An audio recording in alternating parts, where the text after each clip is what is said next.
This episode of We Are Libertarians is brought to you by Audible.com. Enjoy one free audiobook courtesy of We Are Libertarians. Choose from more than 100,000 audiobook titles, including works by Ron Paul, Walter Block, Murray Rothbard, and the Cato Institute. Audible.com also has audio of radio and TV programs and audio versions of magazines and newspapers. You can get the Audible app on any mobile device or download the audio to your computer. Go to audibletrial.com/WAL or head to WeareLibertarians.com and find the link to get one free month of Audible today. Welcome to We Are Libertarians for this week, episode 89, the episode after the Hitler episode, apparently.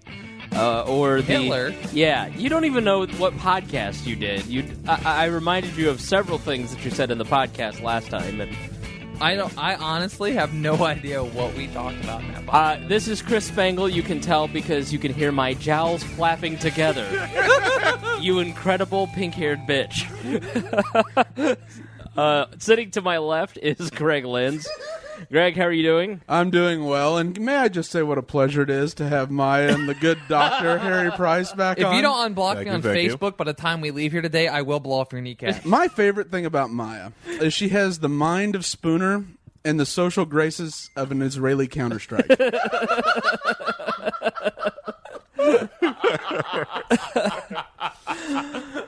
Oh, it's true. And then Harry Price joins us. Harry, how are you doing? I'm going well. How is everybody else doing? I jokingly called you Gary, and I almost just did it again. That's okay. I prefer every other name you can call me except Henry. Do not call me Henry. My speech coach used to call me Henry, and that used to drive me insane. Like some old man with hair coming out of his ears? Old lady, and she would just call me Henry. I used to have a bad stuttering problem, so she would just call me Henry, and it'd take me forever to try to correct her, So you got trolled by your speech pathologist? Did she look at Yes, your I face and did. be like, Henry? I bet you can't say snake, Henry. That is ridiculous. And then over on the other side of the minority couch is Miah Axton. Miah, how are you doing? What's up, motherfuckers? Oh, boy. It's gonna be that kind of episode. Yeah, yep. I just spent the last 45 minutes recounting the entire worst month and a half of my entire life to these bastards, and they compared it that it is now the one thing worse in their minds than someone having a coitus with a snake. Yeah, there's a disturbing video with a snake going around. Disturbing. Did I tell you that we have an Iraqi listener? Really? We have an Iraqi listener, and they messaged me, and I was just getting into a conversation with him, and I asked him, like, what is worse than ISIS right now for your family back in Iraq? And he said, freedom brought by Miah. That is the only thing he could, and he was joking, of course. But I thought that is wonderful. You know what? I'm going to try to rejoin the Air Force and come over there and bomb your hometown. Liberate your hometown. I'm going to bring my favorite thing ever, democracy, to your hometown. Yes. Through the use of guided bombs. Before we get to the liberating of Ferguson, which we're going to spend most of the episode on Ferguson and again, the liberation of that town. Mm-hmm. Let's see. Someone keeps messaging. There's a female messaging that she wants Greg to dump water on her.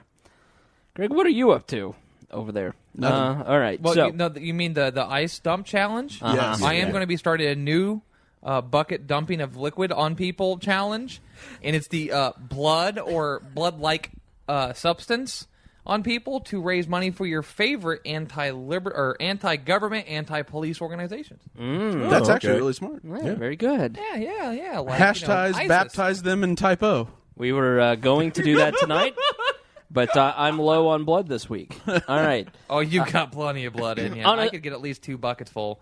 On a serious note, Miah, breaking news right before the podcast. It started coming out. We're recording this at 7 o'clock Eastern in Indianapolis here. As we always do, it is Tuesday the 19th. So about an hour or two ago, ISIS posted a video of an American photojournalist being beheaded in supposedly in Iraq, according to ISIS. James Foley was a photojournalist who worked for a variety of news organizations. He was working at Agence France Press's company Global Post when he went missing while covering the conflict in Syria in 2012. It was ruled a kidnapping by the FBI. The group also shows in the video journalist Steven Soltov, a journalist who worked for Time, the National Interest and Media Line. He last tweeted on August 3rd, 2013. He went missing the next day outside of Aleppo, Syria, and his family was aware of the situation, and they didn't advertise that. The new information, this is all from TheWire.com. Supposedly, according to ISIS, that if Barack Obama doesn't give in to their demands of leaving the Middle East and Iraq specifically, Stephen Joel Soltov will be beheaded next, and it depends on his decision. So you can find that story at the We're Libertarians Facebook page. Sad situation, reminiscent of Daniel Pearl, and ISIS is... the photos, I'm not going to watch the video because few things in my life have permanently screwed me up. Watching the Nick Berg video at 15 was one of them, or whenever I watch the Nick Berg video. But so I won't be watching this. But the photos are terrifying. Just seeing these guys standing there. ISIS is seriously a scary organization. They're seriously scary, and they are seriously committed. Yep. That is the worst part about them is there's no stopping them or rationalizing or doing anything. Right. They don't. There are similarities to. Wait, are you talking about the cops in Ferguson right now? Stop it. There are similarities. How far off? Because what were the cops in Ferguson doing? Targeting. We'll get there. Trying to limit education and knowledge of societies. They prey on that. They do not want people to read the Quran. They want to tell them what is in the Quran. What's a terrorist? Someone that uses terror to change, to influence political change. What do cops do? What is the Miah action plan for dealing with ISIS? Get the hell out of the country.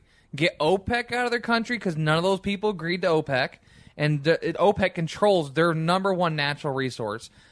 Get sanctions out of their country. Let them develop nuclear power so they can actually power their countries, since we seem to blow up everything else they make, but we won't blow up their nuclear facilities. So that's that Iran, might save though. them. That's no, Iran. no. You could bring nuclear power. The Russians with Iran and everyone else, they could have the entire Middle East have a better power surplus, and they could sell power to other countries if we'd get the hell out of the way. Take off all trade sanctions. Just get the hell out of their country. But the Russians don't want them to sell before we got anything. there. Huh? The Russians don't want them to sell anything because they have the absolute monopoly on supplying power to Europe. That's the last thing they want. They're not going into India, which has power problems, massive power problems. It's not just Russia and Europe in this world. There's a lot more countries out there people really seem to forget. And like, you got India, you got Thailand, you've got all those countries down there in Southeast Asia.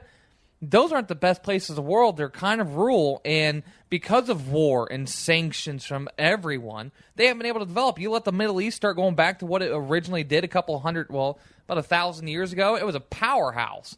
Hundreds of years ago, it was a powerhouse. But a moderate powerhouse, too. Right. Well, because we've been dicking with them, they're a central location. They're great for trade. They have great resources, but we've hampered what they're allowed to sell, how much they're allowed to sell, what they're allowed to sell for, who they're allowed to sell for, where it's allowed to be refined, who can have oil derricks, and we've spent the last 50 years either bombing them directly or funding other people to bomb them or supplying bombs to other people to bomb them. They've had 60 years of everything they've tried to do get blown up. So the only thing they know is war and death and destruction. Are you trying to say that we didn't liberate them with democracy? As ISIS tweeted out today, I think it was, how's that democracy working out for you? #Ferguson. No, you know what we did? We took somebody aligned, neutral, lawful neutral, and turned them chaotic evil.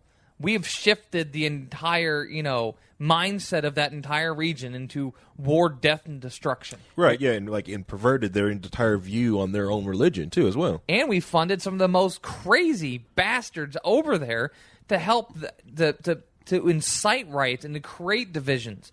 We have funneled money and power to different people to create divisions. And now we're shocked when one of the most evil, vile groups gains power using our weapons?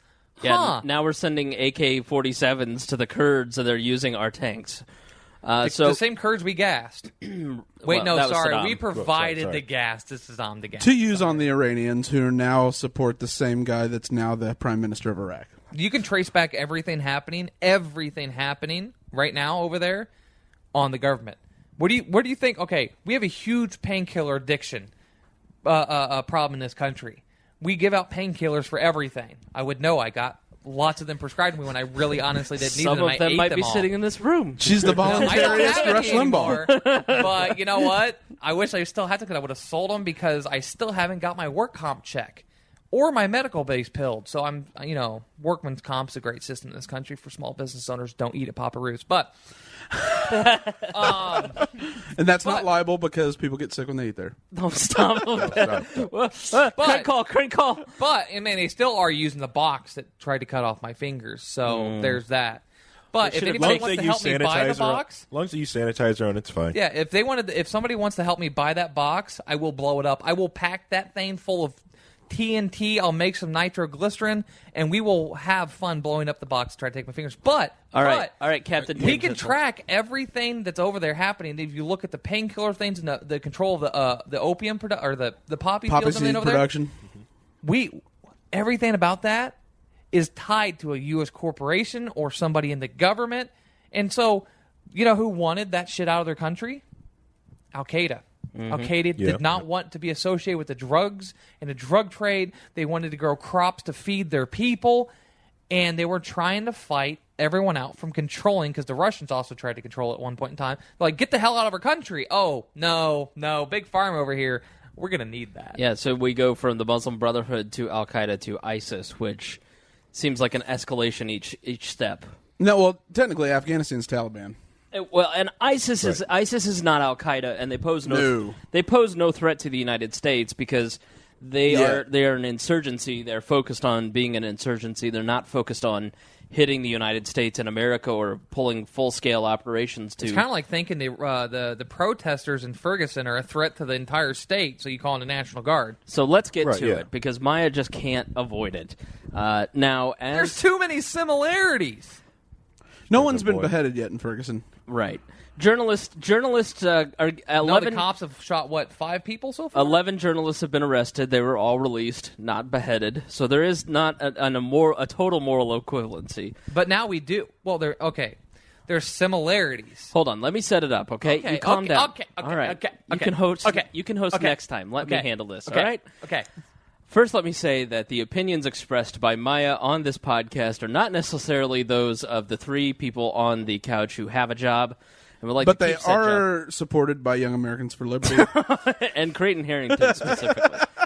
That is a joke, just a joke. Are you making fun of my unemployed status right now? No, we were making fun of Creighton Harrington. Oh, it's Harry's fault. We were making fun of the fact that you're trans. Not my fault. So the opinions expressed by Miah may be your opinions, but they are not necessarily our opinions. They just are usually well thought out, so we always like to entertain those opinions and let you sort out what you believe, as opposed to us trying to tell you what you believe. Just to make another note to that, if you don't believe me, you're wrong.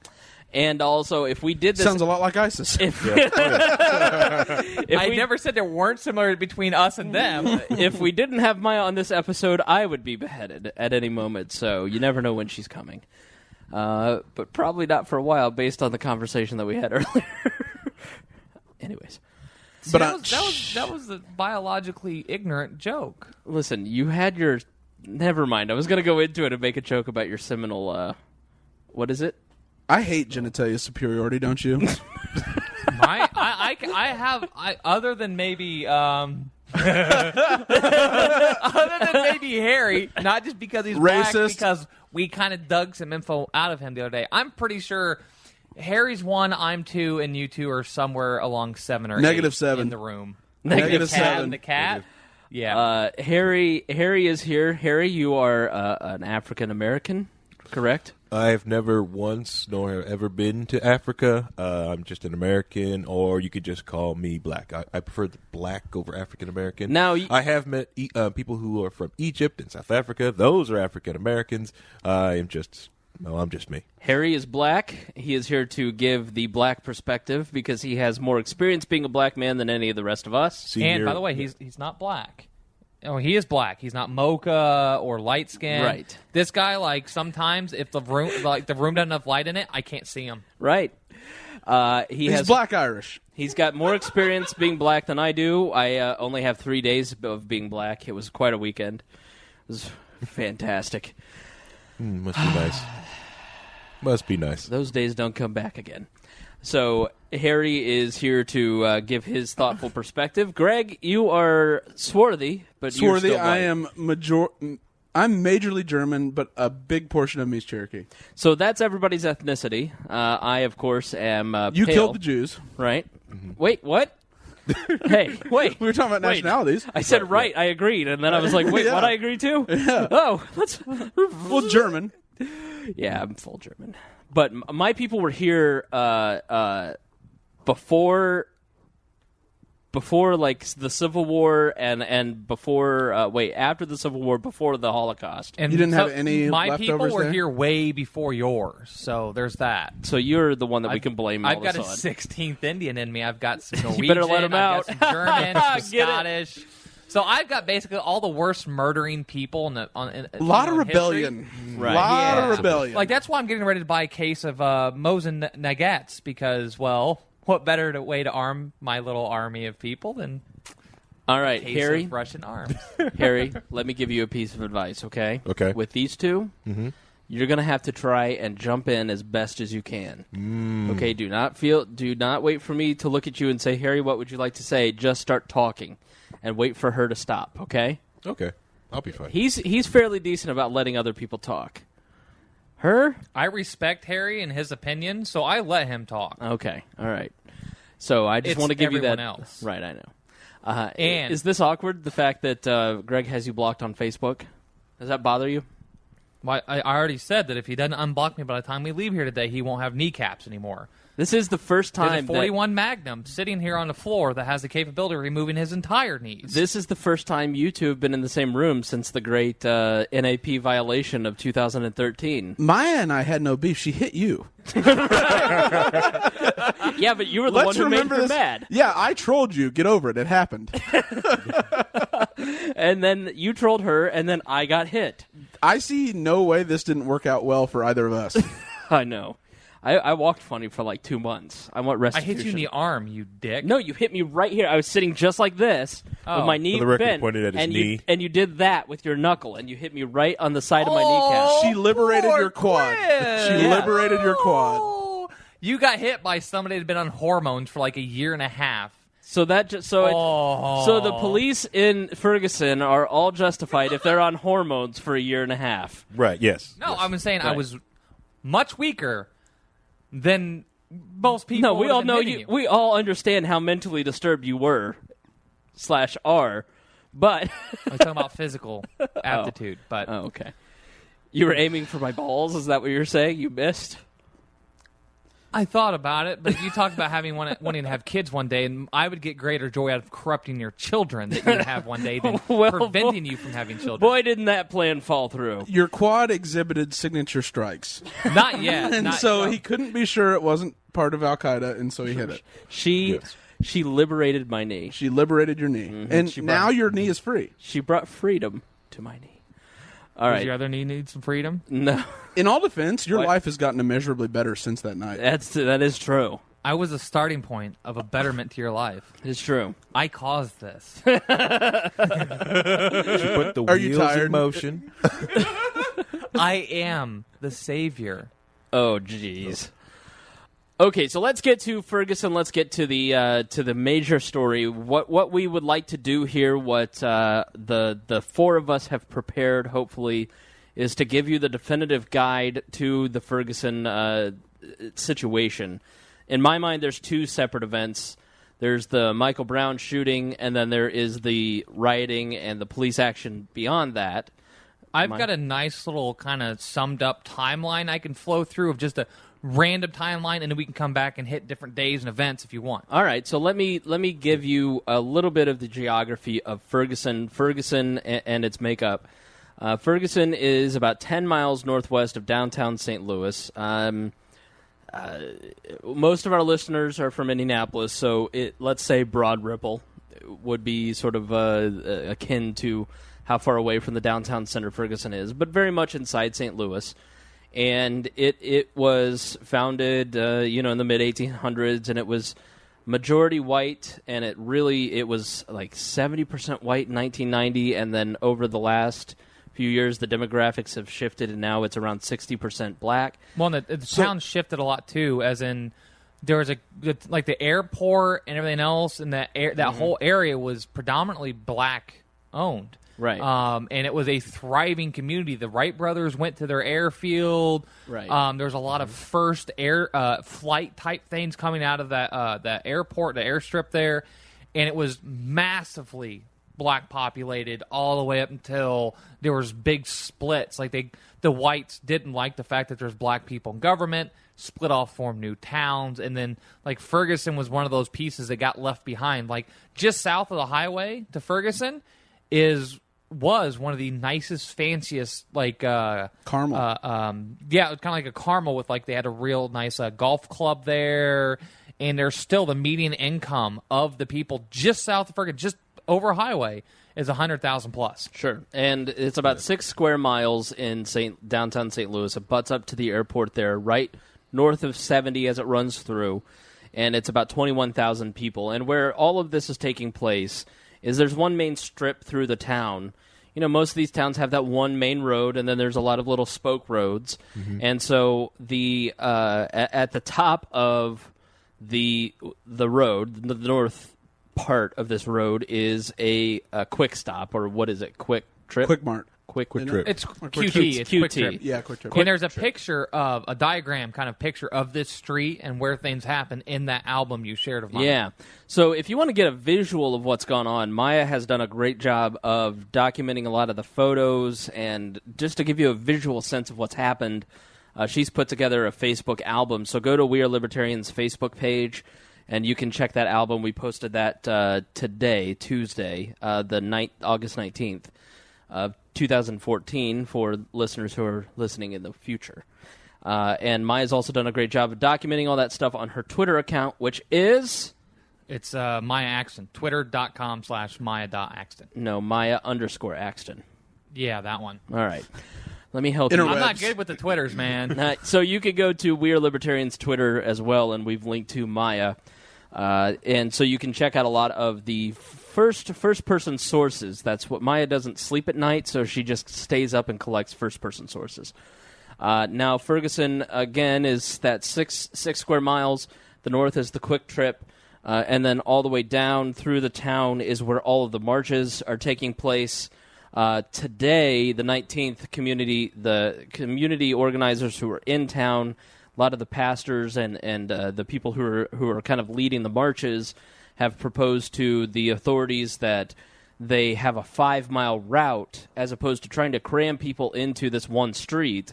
They're trying to dissipate some of the energy of the protesters by having them do a 5-mile walk.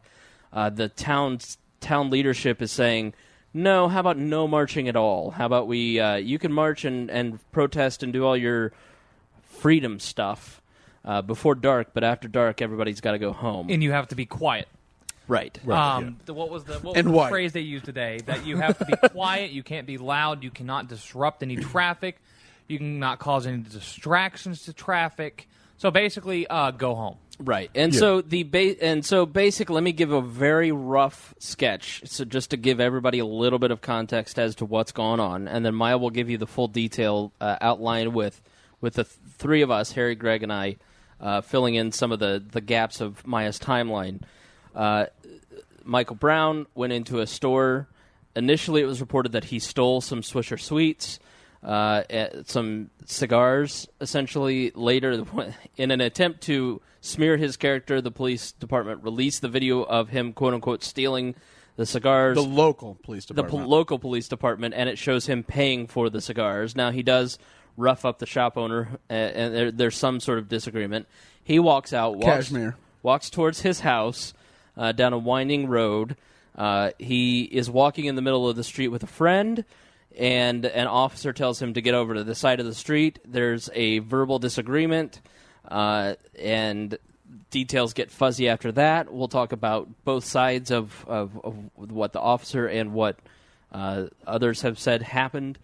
Long story short, he ends up laying in the middle of the street dead, shot by the police officer, and then riots break out afterwards. Now, the best I can tell is that there is mostly peaceful protesting going on, but there are a lot of people, specifically from other states, coming in, and there has been looting, there's been vandalism, there's been shots fired, and there is definitely, like any large gathering of people, there is a large criminal, there's a small criminal element that runs it for everybody else.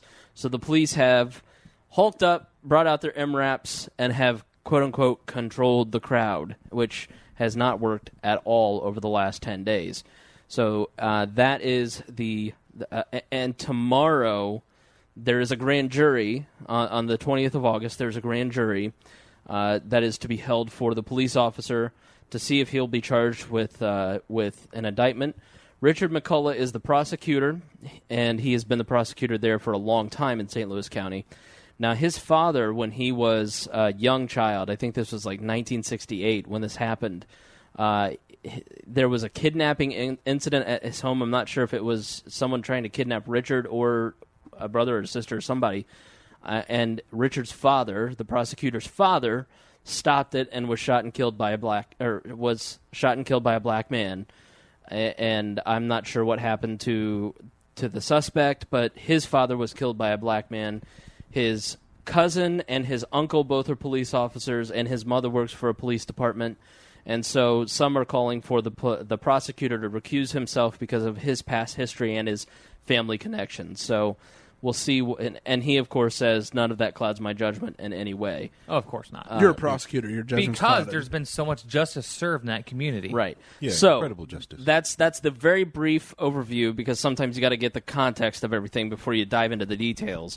Now, when you're hearing this, stuff changes every couple hours in the story, it seems like. So I've tried to gather the most broad facts I can of shit that actually went down and actually happened. And so after listening to this, check out our Facebook page and our Twitter. We're trying to make sure to give all sides of the story, not just one narrative. I mean, we've lost a lot of Facebook followers because we're not pushing the cop was totally right, or the police are all pigs and Michael Brown was right. And we're not trying to do that. We're trying to present both sides. And lost a lot of neocons. Yes, we did. And listen, it was a joke. White people bingo was supposed to be funny, okay? But apparently people did not find white people bingo funny, and I was called a race baiter. I thought it was funny. Yeah, thank you, Harry. And we're going to start Miah bingo. Nice cover, Chris. The greats are misunderstood. Yeah. Miah bingo, that would be fun. That Miah bingo would be hilarious. Do you prefer crucifixion or beheading? That's the free square. It depends. It depends. Okay, so the basic rundown timeline, a little bit less basic than Chris's, is time August 9th, Saturday. Michael Brown was shot. He was shot, and he was left in the street for roughly 5 hours. He was in the street for 5 hours. There was people very unhappy with how the cops handled it. People were screaming out, "Where's the ambulance? Where's the ambulance?" They just let this kid bleed out into the street for 5 hours. August 10th, Sunday, the community gathers for different instructions and things for a memorial. Vigils are held. Residents demand answers at the same time. Night falls. That's when the Quick Trips looted for the first time and burnt down. There was 32 arrests the first night that Sunday, and 12 businesses were looted, reportedly looted. Not really sure who the arrests were, if they actually got the looters. One thing a lot of people in the community are saying is that the looters are not actually from Ferguson and are not the protesters. So for all those people that love saying, well, they're just a bunch of looters, that's wrong. They're a bunch of Illinois people. Well, yeah, the people they are arresting, they have IDs from Illinois, Detroit. Yeah. They're not from Ferguson. No.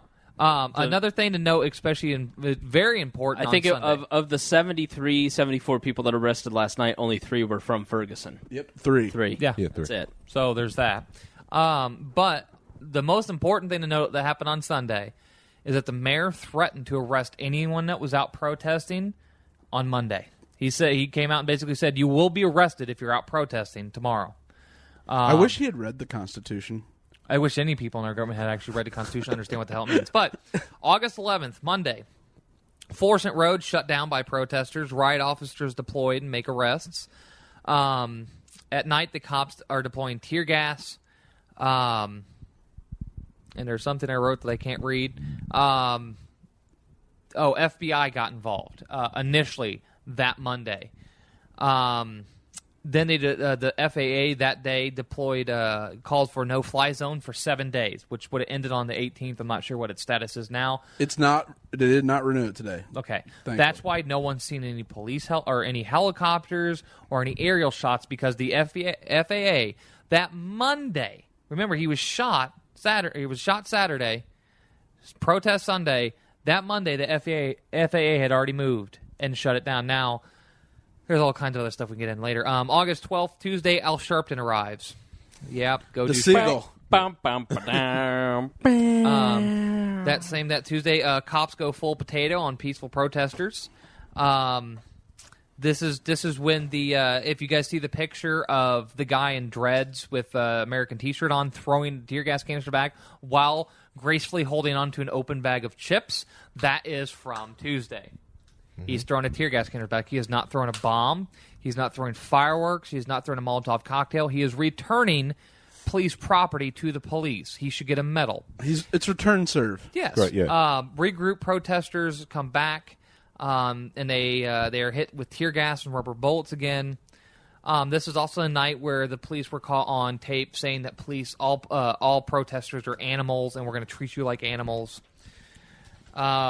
Yeah, so that there's been a lot of really nice quotes coming from the cops to really capture their mentality. August 13th, Wednesday, protesters gather again corralled by police. This is when Twitter really, really explodes because the hashtag finally caught up with the mechanics of Twitter and starts going. And a lot of people are, inside in air-conditioned buildings in their fancy little colleges and stuff, taking pictures of themselves going, solidarity with Ferguson, Hands up, bro. Yeah. Then the Ferguson police chief says that he hopes no tear gas gets used again. To a state senator. Yeah, to a state senator. A state senator was at one of the press conferences and asked him that, and he responds with, I hope not. More gas that night. Actually, hold on, I was wrong. That was the night. Wednesday night's when the Chips dude had his picture. Eric Estrada? Yeah. Yeah, Chips guy. Really? Eric Estrada was there? Anybody knows how much a can of tear gas is? How much? Yeah. It's probably like $16, $17, isn't it? Probably. Yeah, no. I thought you were bringing facts to the There table. was one Thank person you. that held 4 different canisters, like different brands and styles. There was a smoke bomb that went off last night, and those They were things they are were almost popping $1,000 a pop, aren't they? I don't know how much they are, but I have a couple hundred smoke bombs that last. They literally last for 7 minutes. You can from the fireworks store, after. Are you telling me that July you did 4th? that to the Al Jazeera reporter? Maybe. But okay, still on Wednesday. Too soon. Wesley Lowery of the Washington Post was arrested. Ryan J. Riley of HuffPost was arrested. Riley, who should be arrested because he's the moron who posted pictures of earplugs and says, "Does anybody know if these are rubber bullets?" It doesn't matter. It's still it doesn't matter who they are, how they were treated, and why they were arrested is absurd. We know. Cops force media out of everywhere. Starts telling them to leave and stop recording. Then that's the night that they fire tear gas directly at the Al Jazeera America crew, shoots rubber bullets at them. After those guys finally have had enough of that, they leave. Then the cops run up with not rubber bullet guns, but real guns pointed out towards where the journalists were, and they dismantle their equipment. Yep. Yeah, I guess they were worried about their equipment getting stolen or something. They dismantled it. Serve and protect. Yeah, serve and protect. So, August 14th, rights. Yeah. Thursday, this is when Antonio French, the alderman from there. Alderman is for, depending on where you live, it's basically a council member. The names change depending where you are. But he's a council member. He was arrested Wednesday night, but he's only released Thursday morning. And if you've been following anything lately, especially like last night, he was actually slugging people in the face for getting rowdy. He was pulling people away from the police line. He's been a huge community leader and trying to keep things peaceful, and I don't like him for that. But police arrest 18 people that night. Lots more tear gas. Editorial bias slipping in there. Yes. It would be hard-pressed to find someone that didn't support Antonio French, so that's impressive. Yeah. No, I mean, from the standpoint of what he's trying to do, he's an amazing community leader. He's doing a great job. But I don't think it's the time for peaceful Like, protest. I've heard people criticize him from the right, but wow, to hammer him from the left is pretty impressive. What a strong man. That is a council member. That's what a community leader is. Yeah. The closest thing we have to that is Zach Adamson. Adamson here. Yeah, whatever his name is. Antonio French is also a small local business owner, blah, blah, blah, blah. But Anon, this is the day that Anon really starts showing how inept they are. They get involved and they leak the wrong information. Hey, crank call.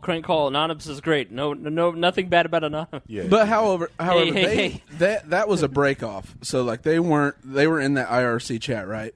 There's like 1,000 different Anon people, right? And we've already found out that a couple of the Anon groups are creating links and they're creating honeypots. If you don't know what a honeypot is, I'm not going to explain it. Just go Google it. And if everyone says honeypot warning, don't click on the link for God's sake. Give like a 10-second. Harry, can you explain it? Do you know what a honeypot is? Yeah, it's just like to catch a person or bee or a bear into a honeypot. That's basically just trying to trap you into something. It's a link bait. Yeah, right. That's all it is. Yeah, to get your information or for what? Just to troll you. It depends on what you want to do with your honeypot. If you just want to get a control of a zombie machine, or you just want to use someone's information, or mine for bitcoins, or get them to listen to a not podcast. really mine for computers, but if you want to go out and do something like maliciously on your computer, you don't want to use your IP address to your house. You want to go to someone else's. Use Chris Spangles. Yeah, exactly. Right. IP address 16. I'm just kidding. Yeah. Okay. I got to get the stuff book in his chimney, so it just and that was funny because the first people they were called out by was the St. Louis County Police Department. So that was kind of hilarious that on Twitter, St. Louis County Police Department did something right for the first time in like 80 years and called out Anon with the wrong information. They Twitter suspends their account. The governor puts an elder black highway patrolman. Now, I did have to include elder and black because this is obviously a nice little ploy to try to appease people. Now, you mean elderly, not elder. So he's not like a deacon in the church. He's old, right? Sure, elderly black highway patrolman in charge of security oversight. And he ends up marching with the protesters, and they promise peace. And, things get real calm that night. There's no tear gas. The tank's worn out. The cops just look like they were in their regular uniforms with some riot shields. And if you notice in a lot of pictures, they have these really large wooden sticks. And it reminds me, like when they post pictures from those nights and every night there next to like the ones in the 50s. In the civil rights era in the 60s, absolutely. What use of force protocol is there for a giant stick? Oh, yeah. You think they got rid of those sticks? Those sticks are expensive. There was a CNN International anchor. There was a white English anchor lady next to a young American black male anchor man. And she suggested using water cannons, meaning turn the fire hoses on them. And the look he gave her was priceless. It was great. I think Uprocks with 2 X's posted that article. There's massive gatherings for solidarity around the country. New York actually was very afraid of shit going wrong, and theirs because the cops were like, get off the streets, and you can't protest here because you didn't apply for a permit. And everyone's like, screw you! They broke into, meaning protesters broke into the governor's mansion, Governor Nixon's mansion. There were protests. In every major city, there was a young black male that got shot in both Los Angeles and Sacramento this week, and so Ferguson-style protests took place there. Yep. So there was a lot of stuff going around in the country. Usual stuff that's been amplified. Sure. Yes. Right, yeah. August 15th, happens every day. On Friday, Ferguson Police Chief Thomas Jackson releases name of officer. Police report lies and says Brown was a robbery suspect. The cops were lying basically the entire time, saying he was a robbery suspect and everything else. There's one thing that is very important to note here, is that the Ferguson dispatch learned about the shooting from St. Louis County Dispatch, who had learned it from the news. InfoWars. I thought a customer had called it in to... Okay. Hold on. The shooting, not the robbery.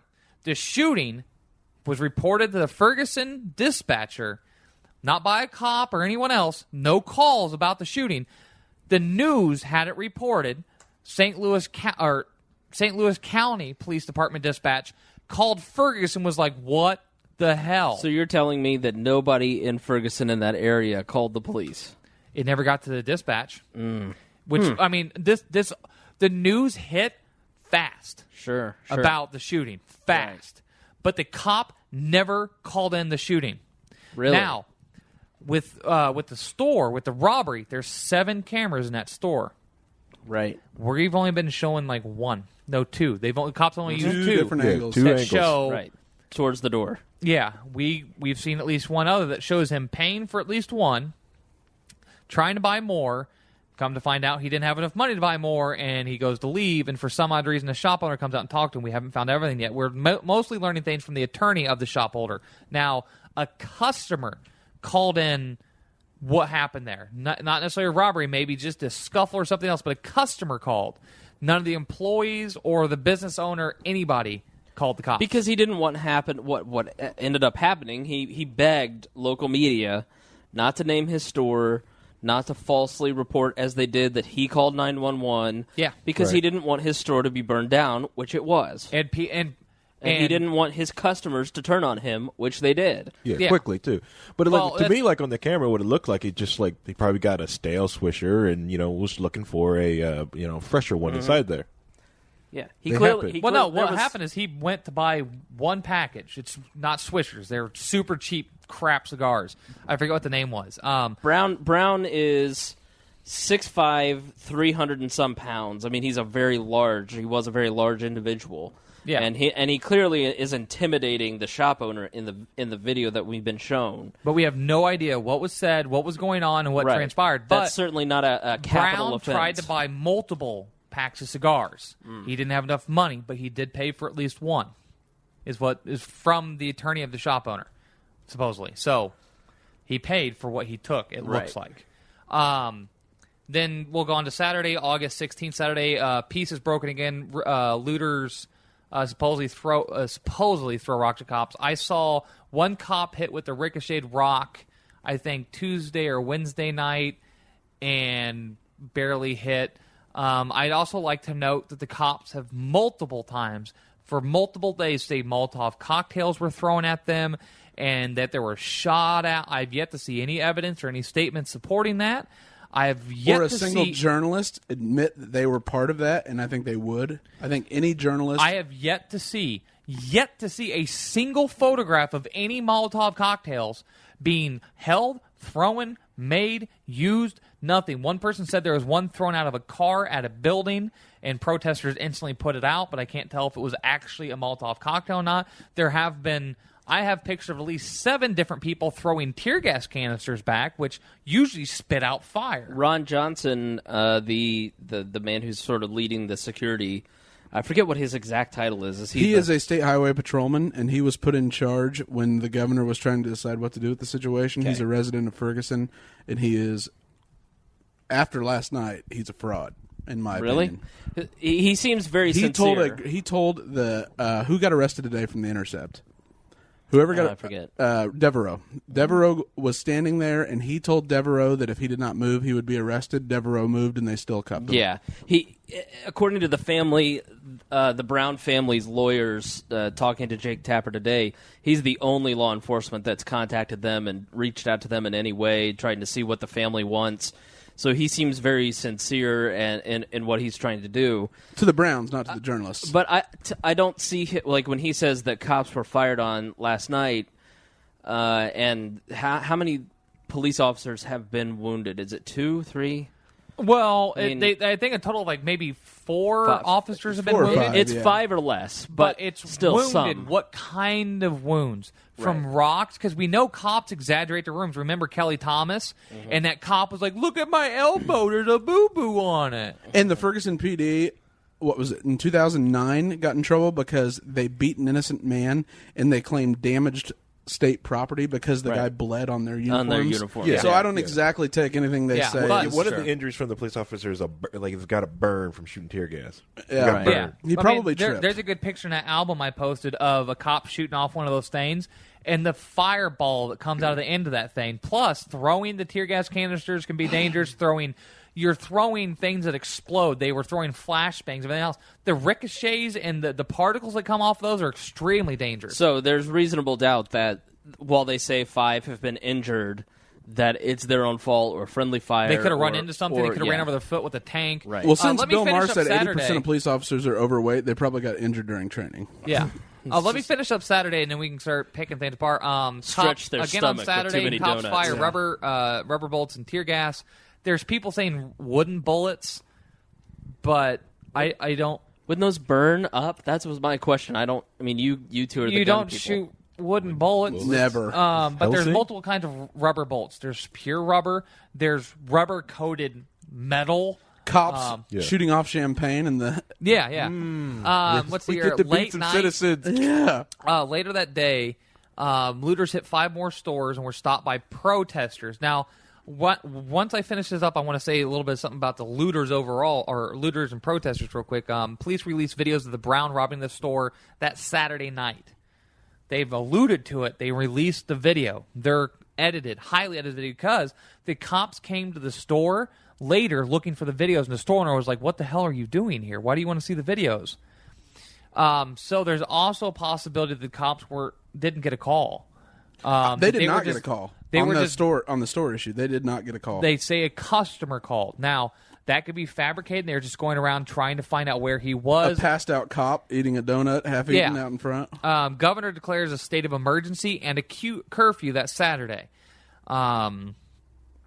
Protesters stopped looters. that's what Saturday, I don't think you made the distinction. Saturday is, correct me if I'm wrong, the day that Nixon, the governor, took over basically the FBI and several other that's agencies. when the National local Guard, police yeah. basically Yeah.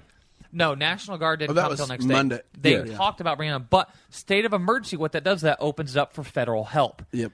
So that they get resupplied, everything else. Now, cops were commanded to not stop the looting or help protesters. They were commanded. When the new command structure came in, they were commanded not to. Now, on Saturday night, we have video evidence of protesters stopping looters and protecting stores. There's actually a picture of a Crip and a Blood standing next to each other protecting a storefront. Celebrities, the founder of Twitter. I mean, this was Nelly. The community members and the people that were actually paying attention to this stopped the bad actors. Yeah. Yeah, now to give a nice overview of the protesters cop and who they are, there's been thousands of protesters coming out.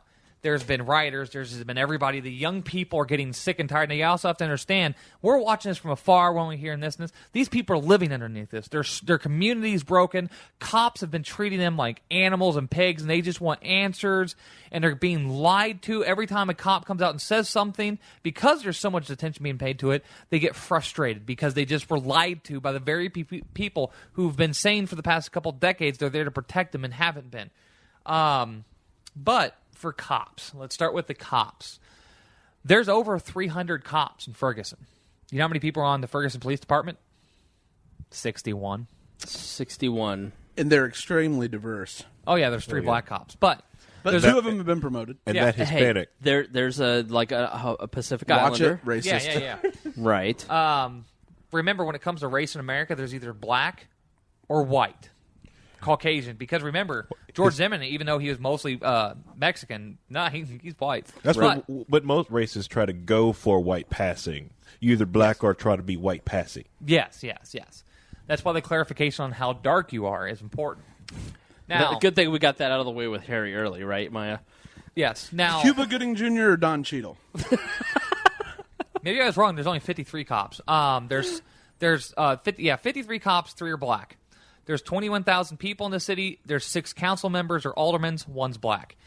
2/3 of the population is black. Now, I want to take a picture of you with your notebook, reading with your notes. So there's 300 plus officers in the area on Sunday night. That first night. And not this last Sunday night, the night prior Yeah, the to. prior Sunday night. Yeah, the first night. Now, 15 plus police departments responded. Only a couple were called out to for help. They said, please send a couple extra officers, send some extra equipment.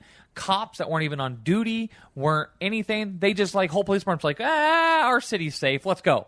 Our part of town's safe, let's go. And literally, probably most of the cops that showed up on Sunday night haven't stayed since were not asked to come, but came anyways. They have... I guarantee you, if you really looked into this and had true transparency on the communications, there would be so many jurisdiction issues going on right now, you could fire half the cops in the St. Louis area. But I'm not sure there is a single entity that has actual federal or state level authority. I don't know how you would tell the command structure. Because he opened it up to federal intervention, but then the FBI is not totally in charge and the National Guard hasn't been nationalized. Once the state of emergency is involved, there's no local anything. Yeah. It's all federal now. But they're still there. Which is really, really weird. I know, I'll go over to give an overview of the protesters. There's 32 arrests Sundays, 15 arrests Monday morning. I know there are some more later that night. I don't have a number on it. There's 12 arrests on Tuesday, supposedly 5 shootings. Police shot one man, I think somewhere else in the city. But not all 5 of those shootings were local either. There's been reports of gunfire every single night. There's been a couple car accidents. I think somebody actually died in a car accident. 16 were arrested on Wednesday, an alderman and the 2 reporters. And trying to find good details from then on out, it's going to have to take a couple days for all that stuff to actually get compiled and put together. Most of what I saw was all first witness accounts. I had 4 live streams going Monday, Tuesday, Wednesday, Thursday, Friday, Saturday, and last night. 4 different live streams from 4 different, because there's always people in different areas. The protests weren't all happening in one place. There was multiple places with protesters in them. What we have seen, there's actually a good friend of mine on Facebook was actually there for a couple days, and he said every morning, by 9 a.m., those streets were crystal clear. All the community came out and picked up the trash, cleaned everything up, helped store owners put their stuff back together. Yeah. Mm-hmm. Did it today, and there have been cops doing that as well. Let's say that. Not in the beginning. No, they are there now. Have been federal agents doing that as well. Sure. There have not been local Ferguson police. Now, we'll get into that whole, I'm sorry for shooting you in the head with tear gas. This was according to Jake Tapper, and Jake Tapper doesn't lie. And if you think he lies, get out of my apartment. But I can't help it that you have a man crush on Jake Tapper. With an invading force, like when we invade, we try to bring democracy to when we liberate Iran. Yes. Iraq, Afghanistan. Yeah, we'll help you rebuild roads that are going directly to your poppy fields, and we'll help you get water systems to help irrigate your poppy fields, and we'll get medical stuff that we're going to use because we're going to be stationed here forever, and we'll help you build McDonald's and stuff because we need to eat food that's from America because your crap sucks. Yeah. So they're helping, sure. Yeah, the Why invading do you hate force. U.S. domestic cows? Because we can't eat any of our own cows. Kidding. Most of our beef comes from Australia anyways. But, because it's too hard and expensive to try to get past regulations to grow cows in this country. But the protesters, so it's a varying group of people. And like we've said, and the facts are, most of the looters and rioters aren't even from Ferguson. And every night they go out and they're peaceful. And the one night the tanks and the tear gas went out, they were peaceful. Every other night there's been tanks and tear gas, and they keep... It's funny. Last night was the perfect example because it was captured so beautifully.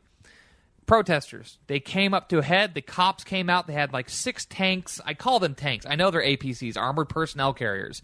You can call them Bearcats, whatever. I'll just start calling them APCs because that's exactly what they are. They carry personnel, and they're armored personnel carriers. So, screw you. But they have APCs, the Bearcats, the everything else, the MRAPs, and they have this giant line of cops.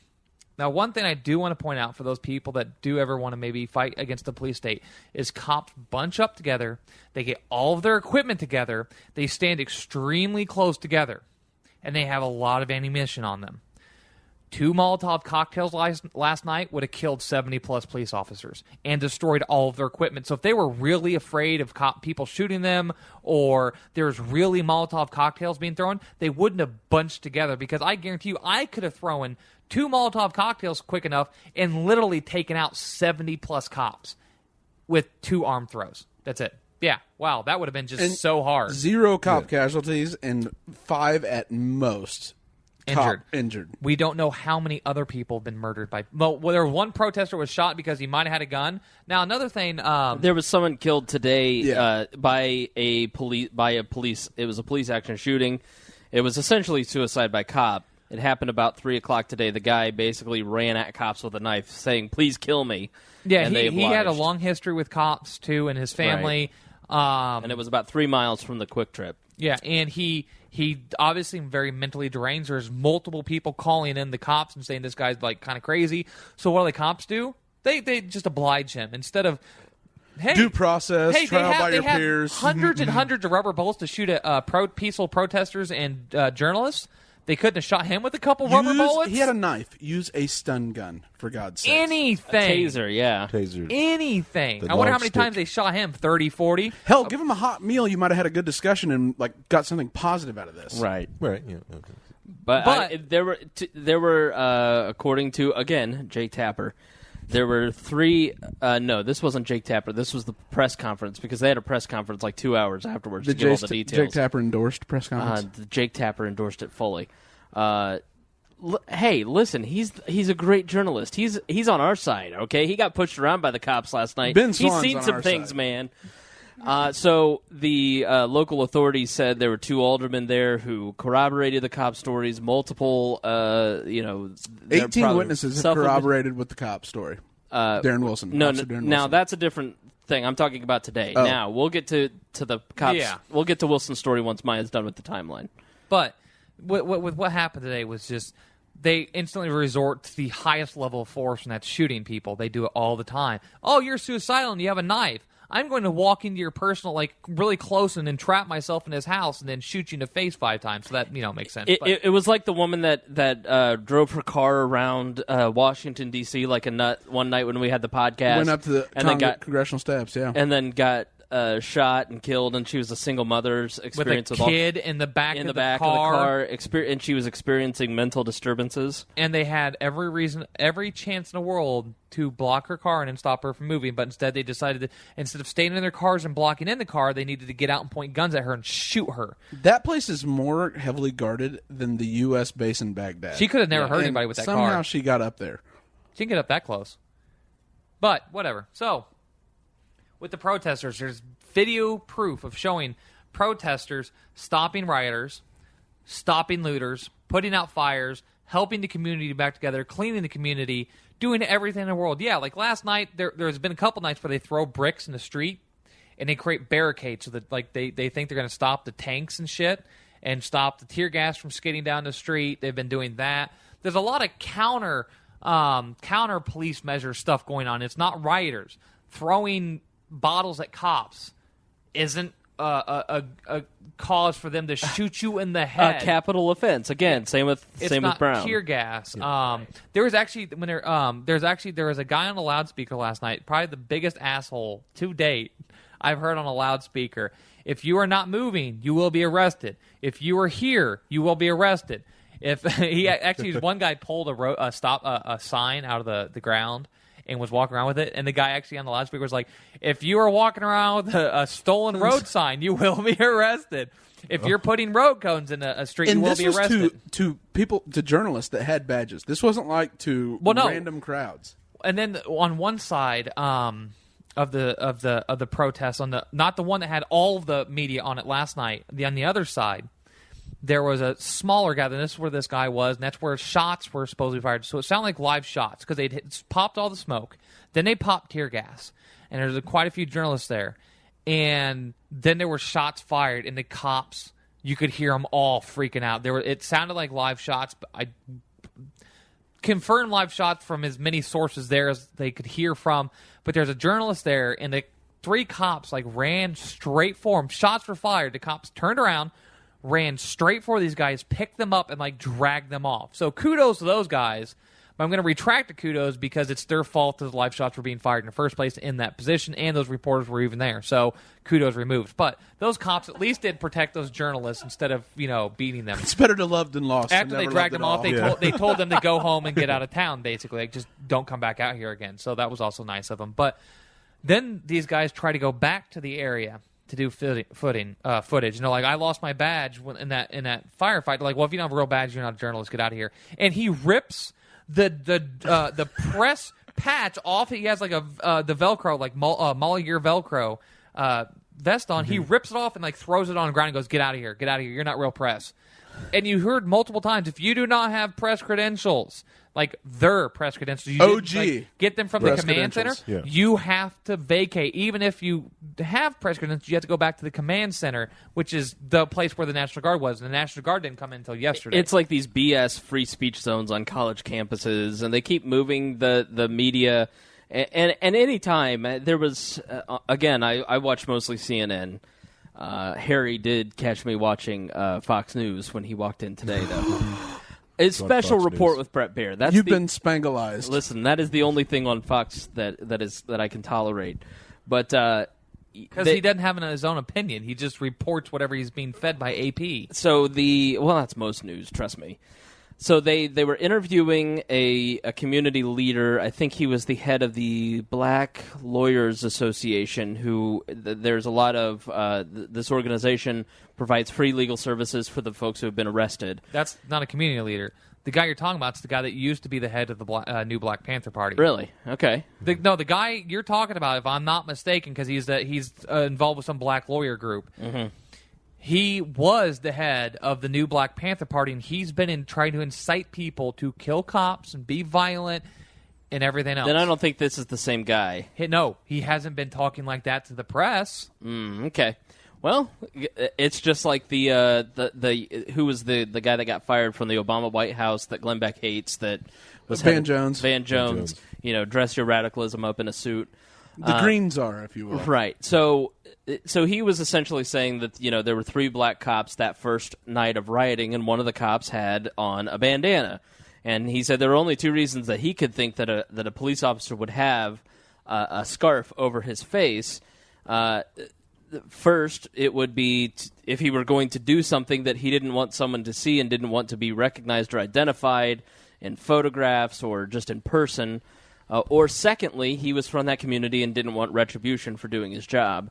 I would tend to think that the no-fly zone, the moving of journalists, the tight control of journalists, the arresting of 11 journalists over the last few days is the first, is the former, is that there are things that are happening that aren't truthful, that they don't want seen by the police. I mean, CNN and all these media outlets are having a discussion that sound like Radley Balco should be the guest on every single one of them. It's taken them getting shot at and tear gassed and treated like crap and arrested for this to happen, because for the first 3 or 4 days, Michael Brown was a thug and he deserved it. The cops are great. Right. These protesters are all nothing but looters. They're trying to burn the city down, and they lied through their teeth about every single thing until they started getting screwed up. Right, yeah, they started getting shot at. Right. Now the tune changed. Like I was watching CNN yesterday. You can watch Don Lemon get moved back live on TV by the cops. He was out there, like outside, frustrated all day in the sun with the protesters, watching them be peaceful and watch the cops keep agitating them. And he even said, if this is what they're doing to a CNN anchor on live TV in front of you at home, imagine what they're doing off camera. Right, yeah, he kept pointing. He was planting the seed. I mean, pointing out. They're saying they're blocking traffic. It's like, what traffic? The cops are they're blocking the street more than the protesters even think about blocking. So, Dr. Price, as a man who's formerly a constitutional conservative, what do you see that have been the violations going on here? I see all over the place violations that are the most egregious offenses of, and I wrote about it yesterday, of the most basic protections were offered by the Bill of Rights have been right out the window. Right, they just threw them right out the window, and when they did the state of emergency, they kind of made it so they could justify throwing them all out the window.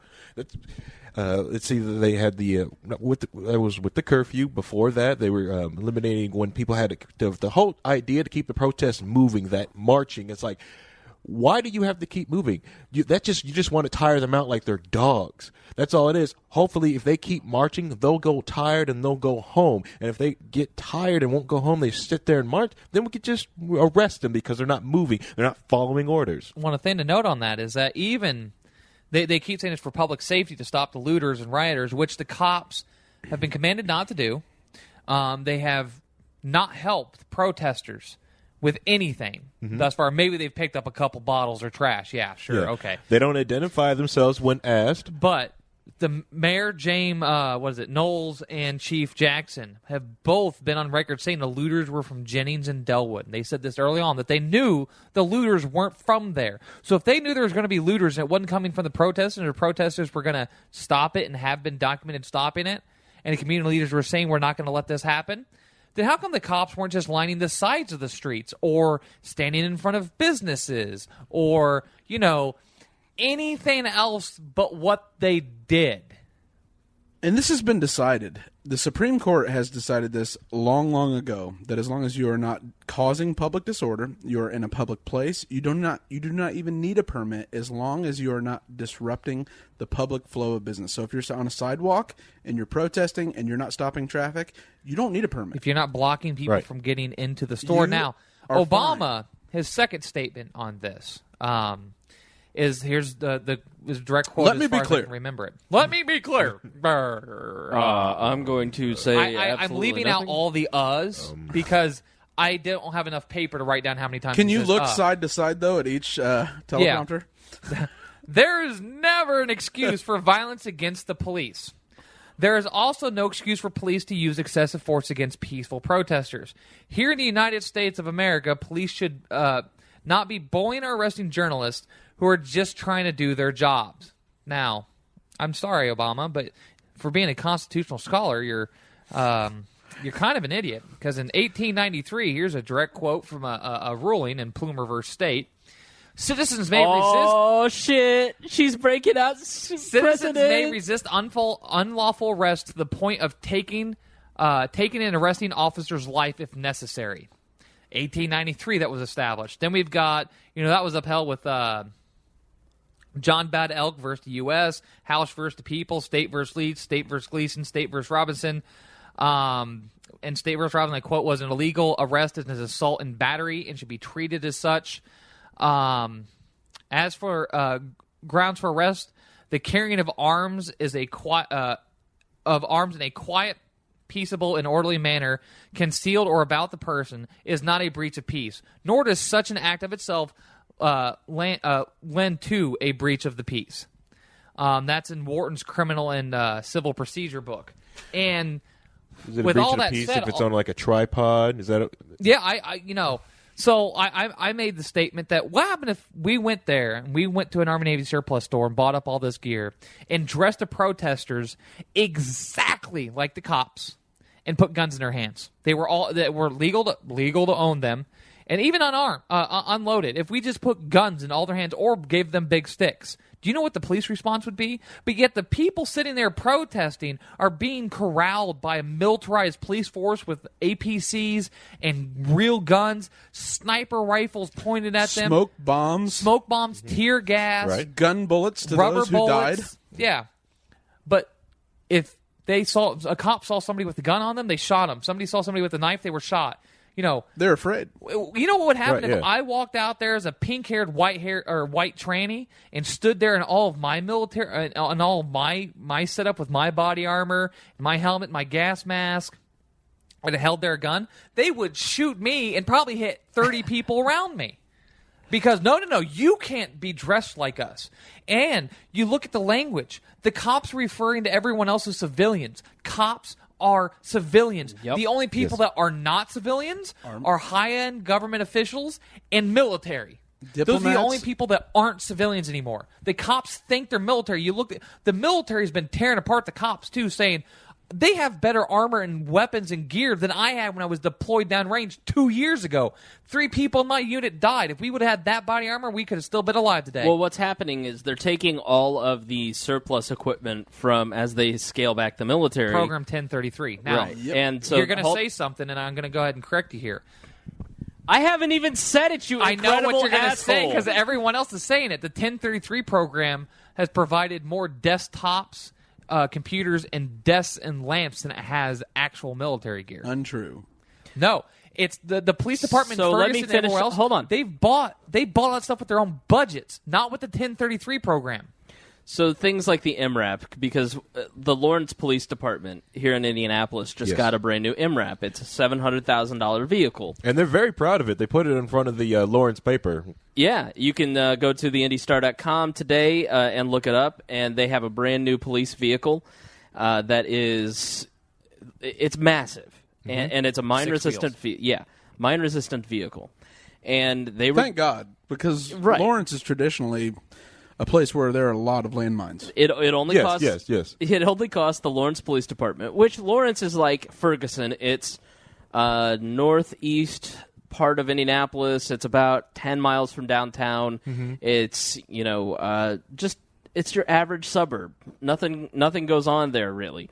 Nothing. Nothing at all. Not even the occasional road paving goes on. That's about any landmine that's in Lawrence. Are you from the L? I am a Lawrence resident. Yes. All right. So, LC or LN? So tell me, do you Neither. I went to West 34th Memorial. Do you feel safer?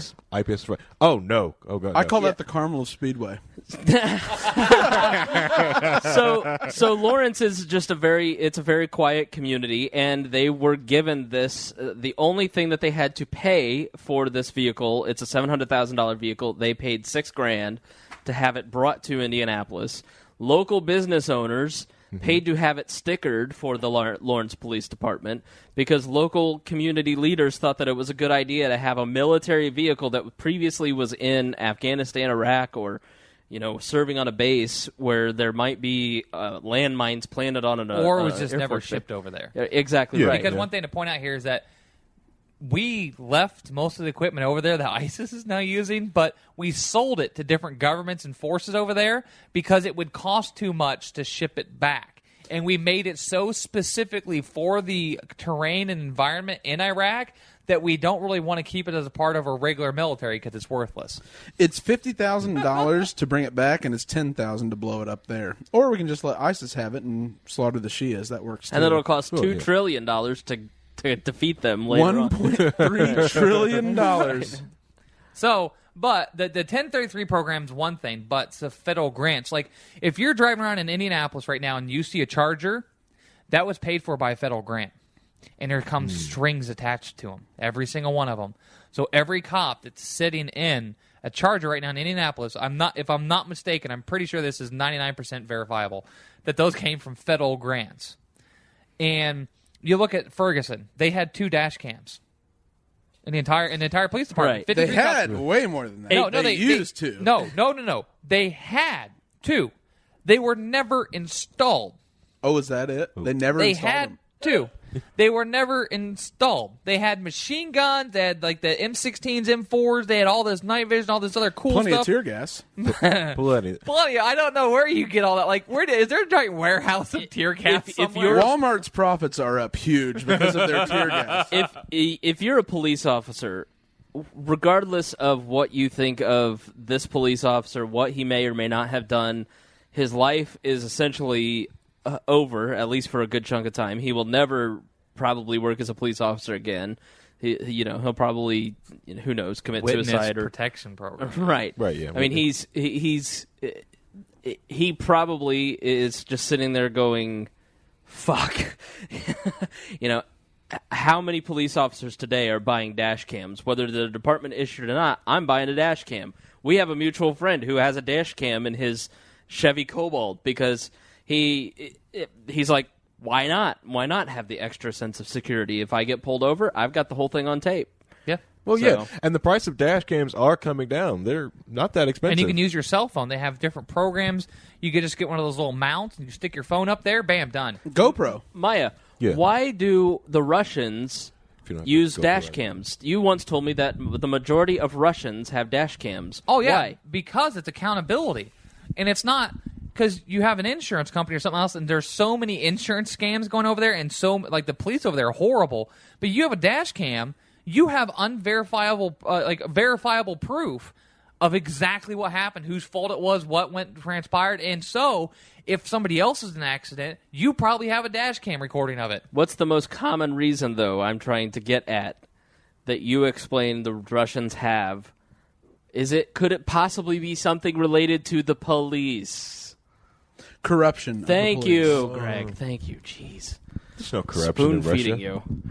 Yeah. Police corruption in Russia is one of the bigger reasons Now- that people have dash cams there. It's like Jesus in Italy. Now, a lot of that's fruitless, though, and they've just resigned to that's part of their culture now. Now, why is because it's corrupt court systems, too. We have the same thing here, where multiple judges have been on record saying that an officer's recounting of events holds more weight than video evidence disproving his recounting. So and then we've already seen in some of the test cities they've used these body cams on. They go and they're, okay, first off, most dash cams only turn on when the lights turn on, by the way. Really? Yes. But there's a lot of different models and techs and things like that. But they watch the body cams in like California and some of the cities they tested them. You only turn them on when you go, like when you get a call and you're proceeding to the call, or when you first reach interaction. Or some cops are like, well, when it first starts getting hairy, I'll turn it on. Yeah.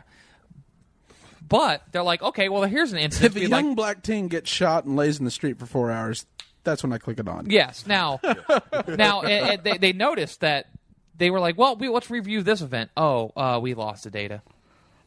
The audio doesn't work on that Just one. like IRS emails. It's hard look, to keep track of that stuff. They were Right. turned Oh, yeah, off. yeah. So for the argument, because I know it'll come up, the argument that we should have cops recording everything they do is a very, very dumb idea. It's a false sense of security. We already know that the courts aren't going to uphold any of that. Maybe a couple of them, but you'll have to fight even harder. Hey, how much money do you have to afford that lawyer for an extra 6 months while you fight this part of it too? Then the rules around it are kind of weird. Judges are already setting precedents against cameras being worth anything. The cops can turn them on and off. They can wait forever to release them. They can try not to release them, as in the ACLU found out the police departments are trying to become 501c3s somehow. Because they're not able to manage their finances, clearly. Then you have all this other stuff. So, like, so now catty. that the FBI took over, Meow. the FBI would take all that camera footage. We'd never see it again. Ever. No. Ever. State secrets. Yeah. Then it's a cop out. Instead of everyone going around, you know what we should do? We should start pouring buckets of something like computer chips in our head to start raising money for everyone that lives in the inner city to have a GoPro camera on them at 24/7. There is another way around it, and I don't think this is totally unjustified, because you were a member of the military. When you were a member of the military, you essentially signed over all your rights, yes? Yes. Innocence until proven guilty went right out the window. You were guilty until proof innocent. If we're going to have military police, let's have military laws. And military You are standards. guilty until proven innocent. So you're going to want to record every single thing. It's about creating the proper incentives. Well, but that's even still a Band-Aid on the situation that these cops are treating these people. Regular people. These people, the protesters, have the right to go home, get guns, which they don't have because everyone in their city's been brainwashed not to have guns. Right, yeah. Except the thugs, but that's fine. Don't protect yourself. The cops They don't will be there shoot to people save you anyway. and, beat you. But is that if everyone in that protest brought a gun and shot every single cop that gave them an unlawful order because they're being detained unlawfully, when they're corralled like that, I've watched this so many times. I go downtown. I did this in Albuquerque, recording the police corral people. I remember going downtown, just walking around. I'm on my bike, walking my bike around. I was a bike messenger company owner. I have the right to be on that sidewalk. They forced me off that sidewalk under the threat of violence. If I didn't move out of the area, it's a public sidewalk. I can be wherever I want. They corral people out there doing the same thing there. To me, that's unlawful detention. You're pointing a weapon, maybe not a lethal one, but a less than lethal, which still could be lethal. A deterrent. Those at paintball any guns, point. rubber bullets, tear gas. You're shooting objects at me that can kill me. You're shooting things at me. You're pointing guns at me. You have unlawfully detained me. I can and will use every available means to me to remove you as a threat. And it's been upheld by the Supreme Court and every other court in this damn country. It's codified in our laws that you have the right to resist an unlawful arrest. And everything that's happening in Ferguson right now, if that town murdered all 300 plus cops, they would be justified not only morally, but under the law. That is the biggest egregious offense I've seen in this entire thing. Michael Brown, and like Spangle set it up at the beginning, that is one issue. Right. The way the press and protesters have been treated. It's so bad, the Iranian and Egyptian governments are talking about supporting the U.S. protesters and tell us People to start in treating them Gaza humanely. in Palestine have been getting with people in Ferguson on Twitter and telling them how to deal with tear gas.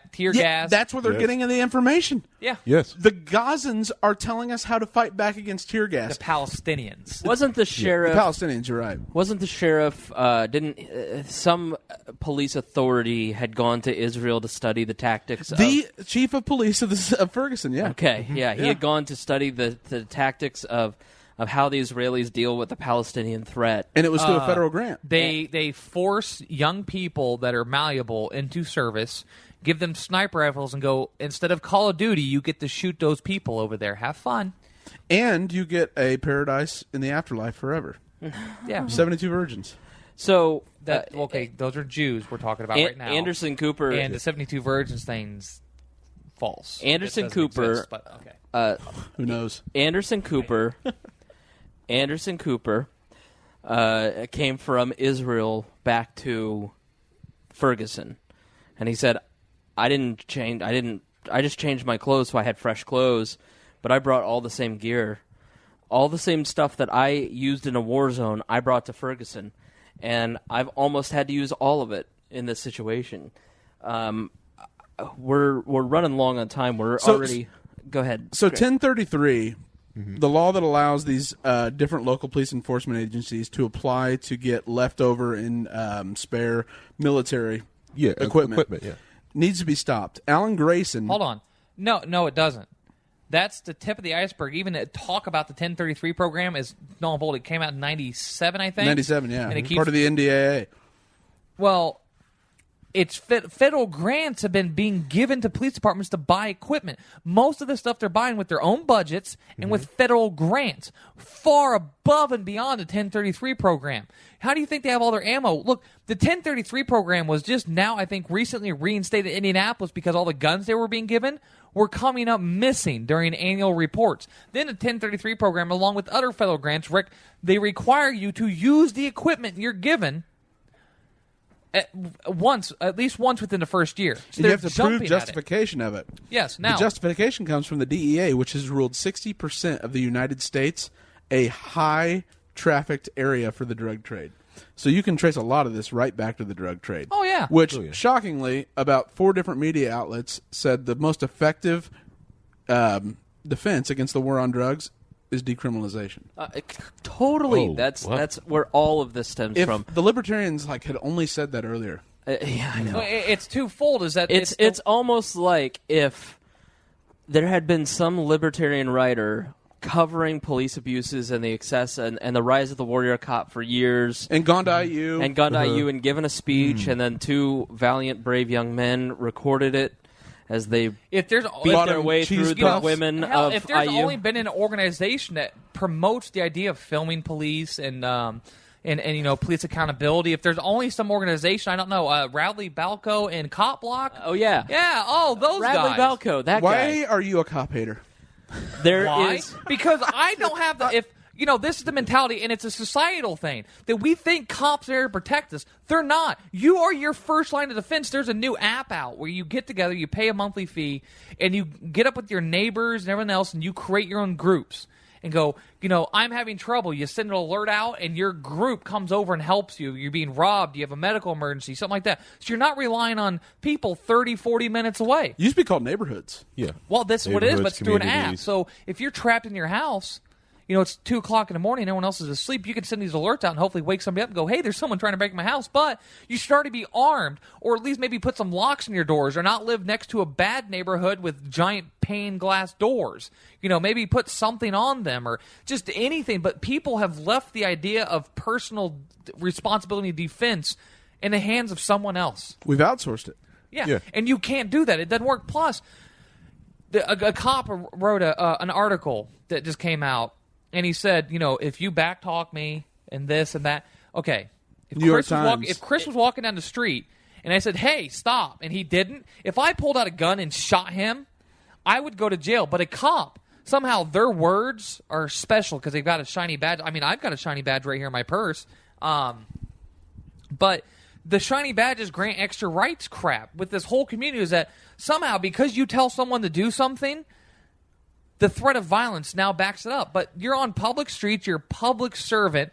You know, you think back, look at the things where people just love high-speed chases. You have a helicopter. You have the license plate, you have the car, you might have descriptions. Why are you up there, all up in them, making the situation worse? We've already seen with this thing that cops escalate every situation until they can use force. There's every single run out of time. gas. Yeah, they let the adrenaline just go through their veins and just get to a point There are where a they bunch want. of rejects that couldn't make it in the military or flunked out of it, and they've got all these new shiny toys, and they want to play Army. They want to Right. play Army so bad, and that's the exact mentality of most of these people. And then one thing I'm going to before I'll hand it off to you guys is that okay, we're all the good cops. 300 plus cops showed up from multiple police departments to this thing. I have yet to see one cop come out and say this is wrong. Right there in the media, I've yet to see a line of all the good cops stopping these cops. There last night, the community organizers were stopping the protests from getting any violenter. They're over loudspeaker stuff. So what do the cops do when things start getting a little hectic? But the community organizers are keeping under control. They turn on the LRAD, the giant sound cannon, and then as the guys are yelling over their loudspeakers to calm things down, they turn it up. Mm-hmm. And it's like they escalate the situation. When they started backing off, things calm down. Mm-hmm. It shows cops escalate everything because they're a bunch of children. Basically, what happened last night, which was, correct me if I'm wrong, the night with the most arrests. 78 total. Yesterday, Yeah, they made an 24 hours. agreement that the protesters could protest at night, As So if the they didn't We'll have an let amendment you- that allowed that anyway. Yeah, the Yeah, police. we'll let you. The police and the local government let them protest at night. If they agreed to walk that 5 mile strip, whatever it is, that main road, they'd shut it down and people could protest as long as they didn't stop, gather. They just kept moving. And man, they stopped moving, and within 5 minutes, according to Jake Tapper of CNN, who was live on the air, going, "This is crazy. All they're doing is just stopping. They're not moving. There's nothing dangerous going on here."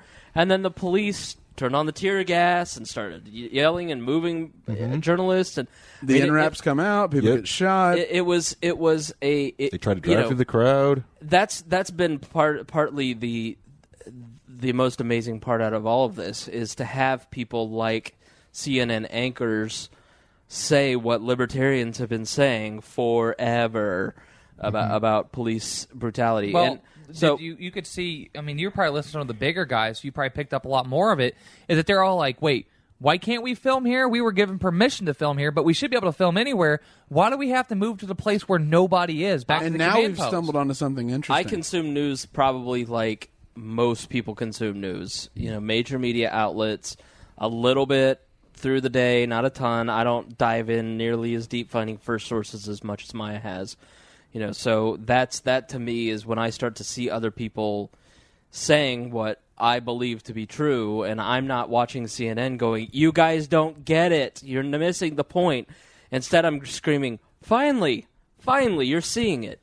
And that's been the story in some of these major newspapers and op-eds.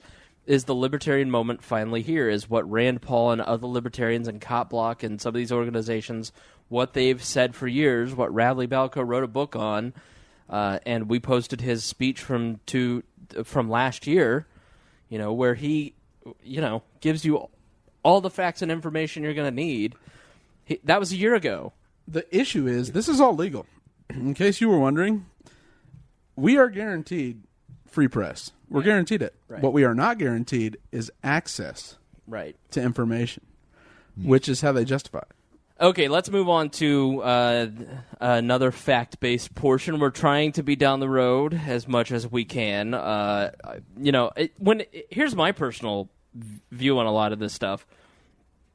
I have a definite opinion that the militarization of police and the way that the police have acted is insanely wrong, and it's anti-First Amendment all the way. When it comes to the Mike Brown police shooting, I don't really have an opinion because it's hard to grasp any facts because you don't really know what happened, and at the end of the day, it's a tragedy, especially for the Brown family, but in some respects, the police officer as well, no matter what happened. Let's kind of cover what the police officer's side of the story is, because unfortunately we can't get Michael Brown's side of the story. We touched on the events that led up to his shooting, but let's cover fairly quickly what Officer Wilson says. Darren Wilson. I almost said Dennis Wilson because I know a Denny Wilson.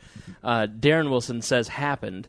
Does anybody want to tackle that? Does anybody feel they have a good grasp of it? I have a pretty good grasp of it because that's kind of what I prepped on. So essentially, imagine that he prepped on the statist side of the story. Go figure. Let's send some more kids to school so they can get bullied. No. Let's not have any violence. This tonight. podcast could use some socialization. I need some tear gas right now. Good thing I ate a lot of beef earlier. Give me 15 minutes. You probably have cleaning supplies here? Yeah. Okay. Could also make you a couple bombs. You want to blow up this apartment building? No. All right. To the story. So this officer, and his side of the story has been corroborated by, as of today, roughly 18 individuals. That no one else has talked to but the police. Correct. Correct. No, that's not true because CNN and Jake Tapper have also verified some of the folks. Stop mouthing things about my gay love for Jake Tapper.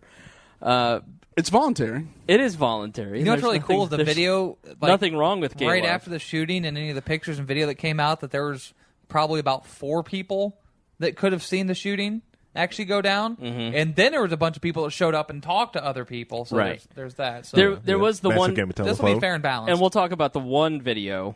So what does Wilson say? So Wilson says that he was driving through the street where Brown and his confidant friend Dorian Washington were also walking. Drives by them, tells them to get the bleep up on the sidewalk. They, in fact, do not. As he drives by, they yell something back, according to Dorian Washington. He slams it into reverse, gets right up next to him. They get on both sides of the cop car. They do not allow him to exit the vehicle. When he finally is able to exit the vehicle, Michael Brown bum rushes him, gets the gun turned into a position where it goes off but is not shot at anyone. Michael Brown takes off running. He fires, I believe it's 4 shots, and then turns to give himself up. At that point, he runs back towards the officer, and that's when the officer shot him in the head through the eye socket. And then when Michael Brown was going down, he shot him in the top of the head, which was, in fact, a kill shot. Now, well, I don't know. The bullet that went into his eye bounced around, came out his jaw, and then re-entered into his collarbone. It was the if Kennedy that wasn't magic a kill bullet. shot, then Right. I'm like, okay. Yeah, no, and I agree. I don't think this was the. I don't know whether I don't believe this story. I don't entirely believe that he just gave up completely. I think there's very much something that sides towards Michael Brown's side to the extreme. But it's not necessarily like the cop told him to get off the sidewalk and he turned around and goes, "Here, take these cigarillos I just stole from the Quick Trip." Right. Yeah. It's somewhere in between, or it's not somewhere in between there. It's somewhere much closer to Michael Brown's story, but I believe that the friends of the police officer who fled town once it looked like his name was going to come out, which to Anonymous's credit, the whole purpose of releasing the name that was not correct was to get the police, even if they were wrong, they decided in that IRC chat, was to get them to release the right name. Right. And it worked perfectly. It worked like a charm. And that's the other thing, too, about the IRC chats. There's more or less, probably, 5 to 6 NSA agents in those chats. You know what I mean? Like, Add a 0 behind that. Yeah, Right, so yeah, it's yeah. not like It's half the reason why you're they're not allowed all. to take photos at DEF CON. It's a special libertarian pledge, and you have to recite Spooner on like a non-signed constitution in order to get access into this thing. So realistically, the cop has his story, and as you would expect, a bunch of his friends have now come out in support of his side of the story. But the thing you can't get rid of is the live tweeter. So there was one individual that was tweeting this thing live while it was going down, and his story is almost exactly like Dorian Washington's story, who is Mike Brown's friend that was with him. It isn't entirely accurate that Mike immediately gave up. I zoned out. Did you give his side of the story? Because I was going to ask about the friend, because I haven't heard anything about Dorian Washington's side of the story. He seems to be fairly key in all this. He was the one that confirmed they, in fact, were not able to pay at the Quick Trip. And then he said that Pay they for all of it. Pay for all of it. Yeah, they were able to pay for a sizable majority, and I guess if they had offered better discounts, they'd have been able to get all of them, and this would have been no big deal whatsoever. Well, remember, he left some behind. The whole thieving thing still, that's not important to the story No. whatsoever, because that cop had no idea there was a robbery. Correct. And Right. all he had, and this is if you believe the individual that called into Dana Lash's show, was that there was a matching description, and that's what triggered his suspicion. He didn't know they were a suspect. Nope, not Best true case either. scenario, I'm just saying this is what this individual said in support of him. I don't believe this, but they said that there was a call in while he was on patrol that matched the description of Dorian Washington and Mike Brown while they were walking back. And realistically, what I believed happened was they got spooked. There was a verbal altercation. They took off. They gave up. The cop got freaked out and shot him.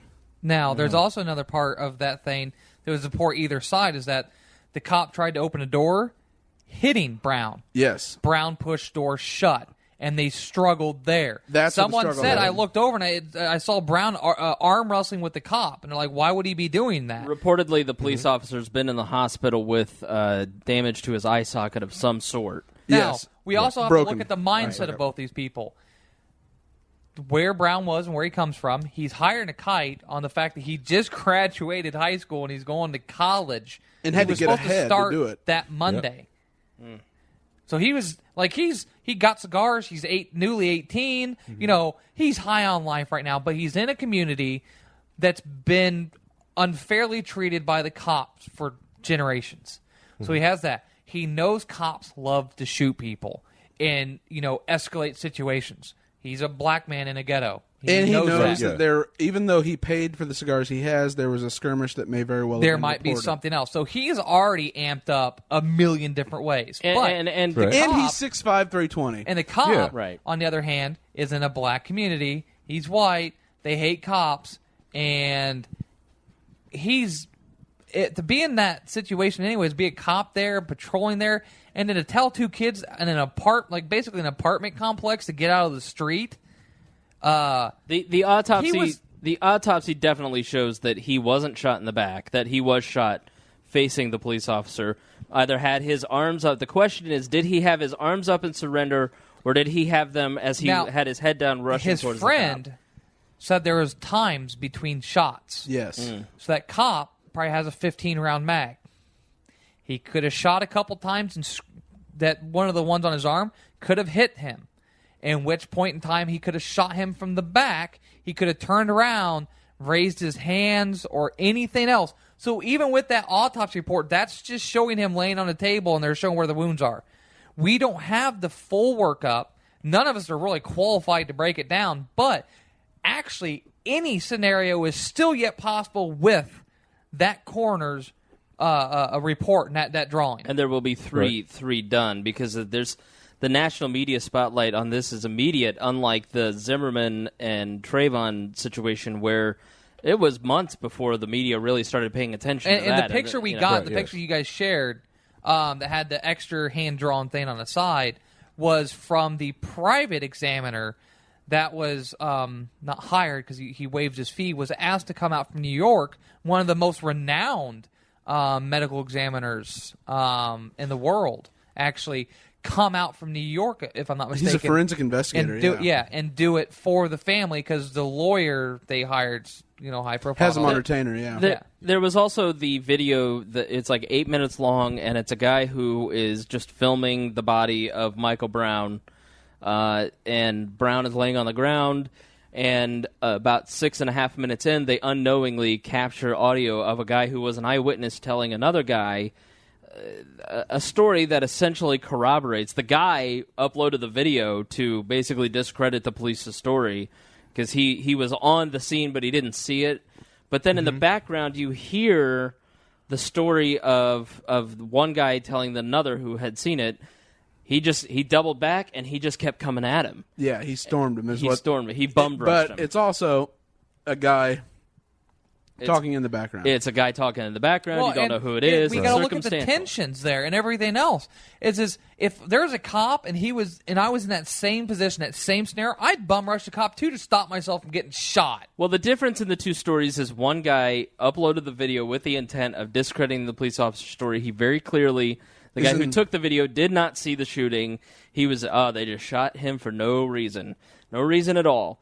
And then the other guy, why tell that story that nearly corroborates the police officer's story if what does he gain from it? So it's just, again, we don't know. It's just all little pieces of a major puzzle that will take forever to why out. that led into that we'll never truly know. First off, like why'd the cop ruin the crime scene by moving his car?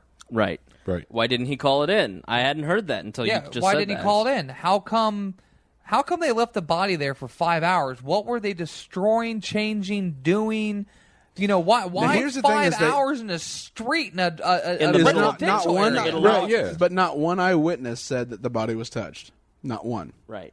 So there was a crowd around it once it happened. But the issue to me is that, regardless, the state should never have the ability to take your life. Period. Ever. End of discussion. Mm-hmm. Would you agree? Totally agree. Yes. So the state offers every citizen protections, and clearly in this case, those protections were non-existent, and the state is to blame regardless, no matter what. Not obeying a cop is not a reason to be murdered. You still have every single constitutional protection, no matter what. Even with the narrative that say he was a robbery suspect, you have it on camera. Why don't you just follow him? Why don't you see where he lives, where he goes? Get a warrant. Get some extra cops. Go in there and subdue the suspect, or take the warrant and go, we have you on video, or we think we have you on video, so we're going to do, like a panel and everything else. What happened to, like, the police work? Police work. There is no longer innocent until proven guilty. You are arrested. You're treated like a thug. You are instantly treated as a threat to a cop's life if you move weird. Now, I can bring you 1,000 stories of people getting shot in the back for not moving quick enough. Did we mention that there was a struggle for the gun, according to the police officer? Yes, a round was fired off in the car. All right. And like I said, that's the mentality there is that, okay, first off, a struggle for the gun. If that cop's sitting in the car, what is he right-handed or left-handed? We need to know. Because if he's right-handed and he's sitting in the car by himself, then that means the gun's on his right-hand side, and it should be snapped in place. So how the hell is Brown going to, unless the cop had already pulled his gun? Now, if he's a left-hander, if he's a southpaw, it's up against the door, which means Brown's going to have to really get in there and try to unsnap that gun. That's not going to be easy. The cop could easily wrestle him out. The cop was obviously had his car in drive. He could have just driven forward. Right. It might have hurt Brown, but at least he wouldn't have got the gun. So most likely the story is the cop had already pulled his damn gun as he was trying to get out of the car when he hit Brown with the gun. Right. And Brown pushed him back in to save his own damn life. Right. Yeah. Because that cop went out there by himself, 2-on-1, just to call anything in and call for backup if he really thought they were suspects in some sort of crime. There's, it's different than Trayvon. It's easy to make those those comparisons. We didn't really talk about the Trayvon Martin situation at all. Some dickhead thought he was cool and was going to be night watch, went and dicked with another kid, got his ass kicked, and then shot him. Right. Trayvon, bam, done. It just didn't. It wasn't. It's pretty much Zionism. I think we did have Harry Price, our black correspondent, senior black correspondent here on to discuss it. Notice the inherent racism. And it was very, very insightful, and I know I learned a lot as a complete white honky. There just wasn't much applicable to society at large, I don't think, other than that aspect, and you didn't really know how much race played into that.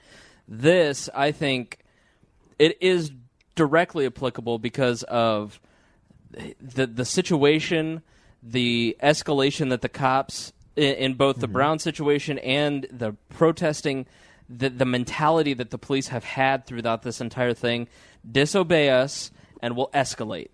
Right, and that's that's the government, and I don't understand Tea Partiers, conservatives, people who wouldn't consider yourself libertarians, or anybody in general think about this. Man, you were all with Ted Bundy or whatever the dude's name out with the ranch that didn't pay his taxes. You were all for that guy. With that guy had armed agents from the IRS coming after him. You're behind that guy 100%. But when it's the cops and the military who collect the same government paycheck that the IRS does, are escalating situations to a point that it's dangerous and violent, you're against that. You totally know what it is. Well, I know for a fact, I point. know people that went to Bundy with guns and camped out in the desert and said, I will not go help those beep. Right. I've heard that from people out of their mouths. You know, it truly is. That has to be the only aspect. And the other part of it is state worship. And I know that this is not going to sit well, especially with people here locally. You know, I do respect people who put themselves in harm's way. I am not as anti-police as Miah might be.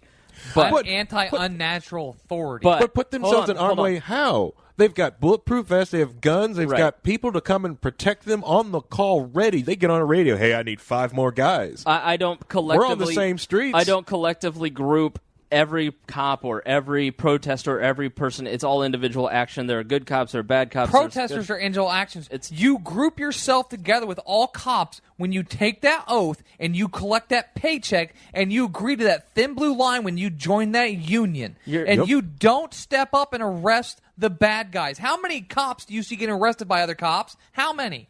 How many times have we seen a story of the police union and police departments protecting their own in line and changing information?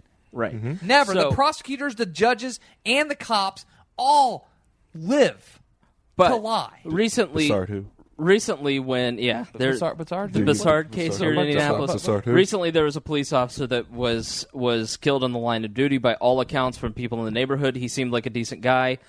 But we shut down our entire city for several days, and it's all we talked about in the city. Because we had to have a state funeral, and the basketball stadium was used as for his funeral. That to me makes me uncomfortable because it's state worship. You don't know the guy, you don't know him personally, yet you're grieving the badge. You're grieving a life and lost that you don't know. And you don't know the facts because look, there's more drugs right now being sold and used in Zionsville, Indiana, of Richie White area up north, than there are in the inner cities where all the cops are and they think all the crime is. I could go up to Zionsville right now and probably in 20 minutes get cocaine, meth, weed, pills. I could probably actually find some LSD up there because there's none down here. Plainfield, where Greg and I grew up, has a huge heroin problem. Yeah, well, you can't do a no-knock raid on a meth lab. That place will blow up. Yeah, no, but you go where Officer Wren was rightfully murdered. Okay, thank you. That area? I guarantee you'd have a hard time finding drugs there. I guarantee there's probably some pills going around and everything else. But, shots fired, let's go there and instantly with the mentality that these are all criminals, these are all bad people. I used to live out in Greenfield. Shots fired, people were shooting guns nonstop out there. I lived in Albuquerque. There's gunshots nonstop. But unless you were in a bad part of town, you didn't respond. You just knew people were shooting guns. But you go to a black community, the same community that cop had been in before and was a part of the thing where that poor kid's dad died and everything else, and part of that same department where you constantly, this is a race thing, this same thing happened in Ferguson, that you focus in on this community. You know why cops and prosecutors love going after poor people? Because they're dumb, because they don't know any better, because for some odd reason, in the back of their head, they think if they vote next election, the Democrats will help them out, and because they don't have the money to fight them. It doesn't even. It's not even a dumb issue. There certainly are ignorant poor people, but there are people that are trapped in a cycle of poverty. There are situations. There are people in my life that are. On average, hold on, let me finish. Stop interrupting, please. There are people that are trapped in the cycle of poverty, and the lawyer they can afford is the free legal clinic, and they just pray that justice is done, and guess what? It's not. And there are situations in my life that private courts and private police are looking a hell of a lot better now that I've been around these situations.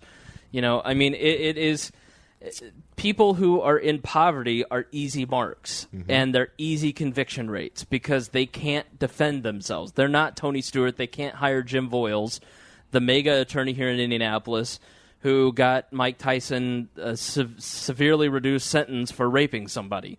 When the evidence was pretty solid that he did it. So they're easy marks. And is it a socioeconomic thing or is it a racial thing? That's always the question that I try to ask myself in these situations. Is it in this situation, in the Trayvon Martin situation, is it socioeconomic or race? It's probably race. In other situations, it's more about poor people versus people with resources who don't give a shit. Looking at the history of the law and how things have gone, when racism equates to socioeconomic status, when they force people in there. Well, we've worked with Rupert's kids. We know when you get one generation into the prison system, it's going to trickle down into every other generation because he talks to these kids. Their parents have all been busted. They're felons. So they can't live anywhere. They're now poor because of the court costs and being unemployed and being in prison. And so what does the kid have to do starting at 11, 12 years old? Steal, get into crime just like their parents are because they have no other option. And it creates these socioeconomic problems. And then what we do is you always notice there's always one bad part of town. That's because everyone abandons them, which, whatever, there's gentrification and all that, and we force them into different parts of town. And then the government treats them as a special class of people and keeps them there because you have to have full prisons. We have 35% of this country's black, 80% of the country's... 13% of the country's black. 13? Yeah, 13. Okay, I was thinking of a particular city. Sorry. 13% of the country's population is black. How much is in prison? Well, our prison population is made up of how much black? What percentage? Over 65? Yeah, 65? 65%, yeah. yes. I don't think that's just because, black people are all poor and from inner cities and stuff, because that's every prison you look at, no matter where it's at. That's the same case. The cycle that we've seen with Rupert's Kids, which it's a program for kids who are getting out of the juvenile justice system. They're generally between 15 up to 25. They've got a long criminal history. There's nothing that the state can do for them anymore, and so it's a mentoring program to kind of put them back on their feet. And what is often found is the kid at 12 years old gets busted for their first drug offense because they're selling drugs to make the family money. They've got horrible credit scores because the light bill's in their name and hasn't been paid in 6 months and has been shut off 5 times. And then they go to jail and they're 12 years old, and then they're around a better class of criminal who teaches them better skills on how to become a criminal, how to steal. So they escalate up to burglary. They escalate up to felonious levels of theft and drug dealing.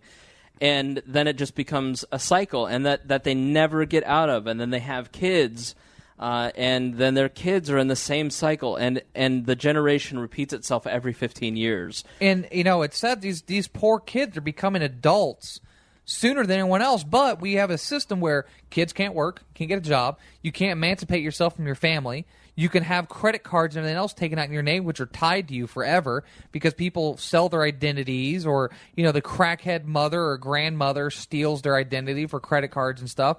And these kids have no choice. Right. They have no choice but to learn how to be better, quote-unquote, criminals. And it's insane. And drugs are really the blood of all of this activity. There's a great documentary that I cannot ever stop recommending. It's called The House I Live In. It was on Netflix. You can watch the whole thing on YouTube. Or probably the Pirate Bay. Or there you go.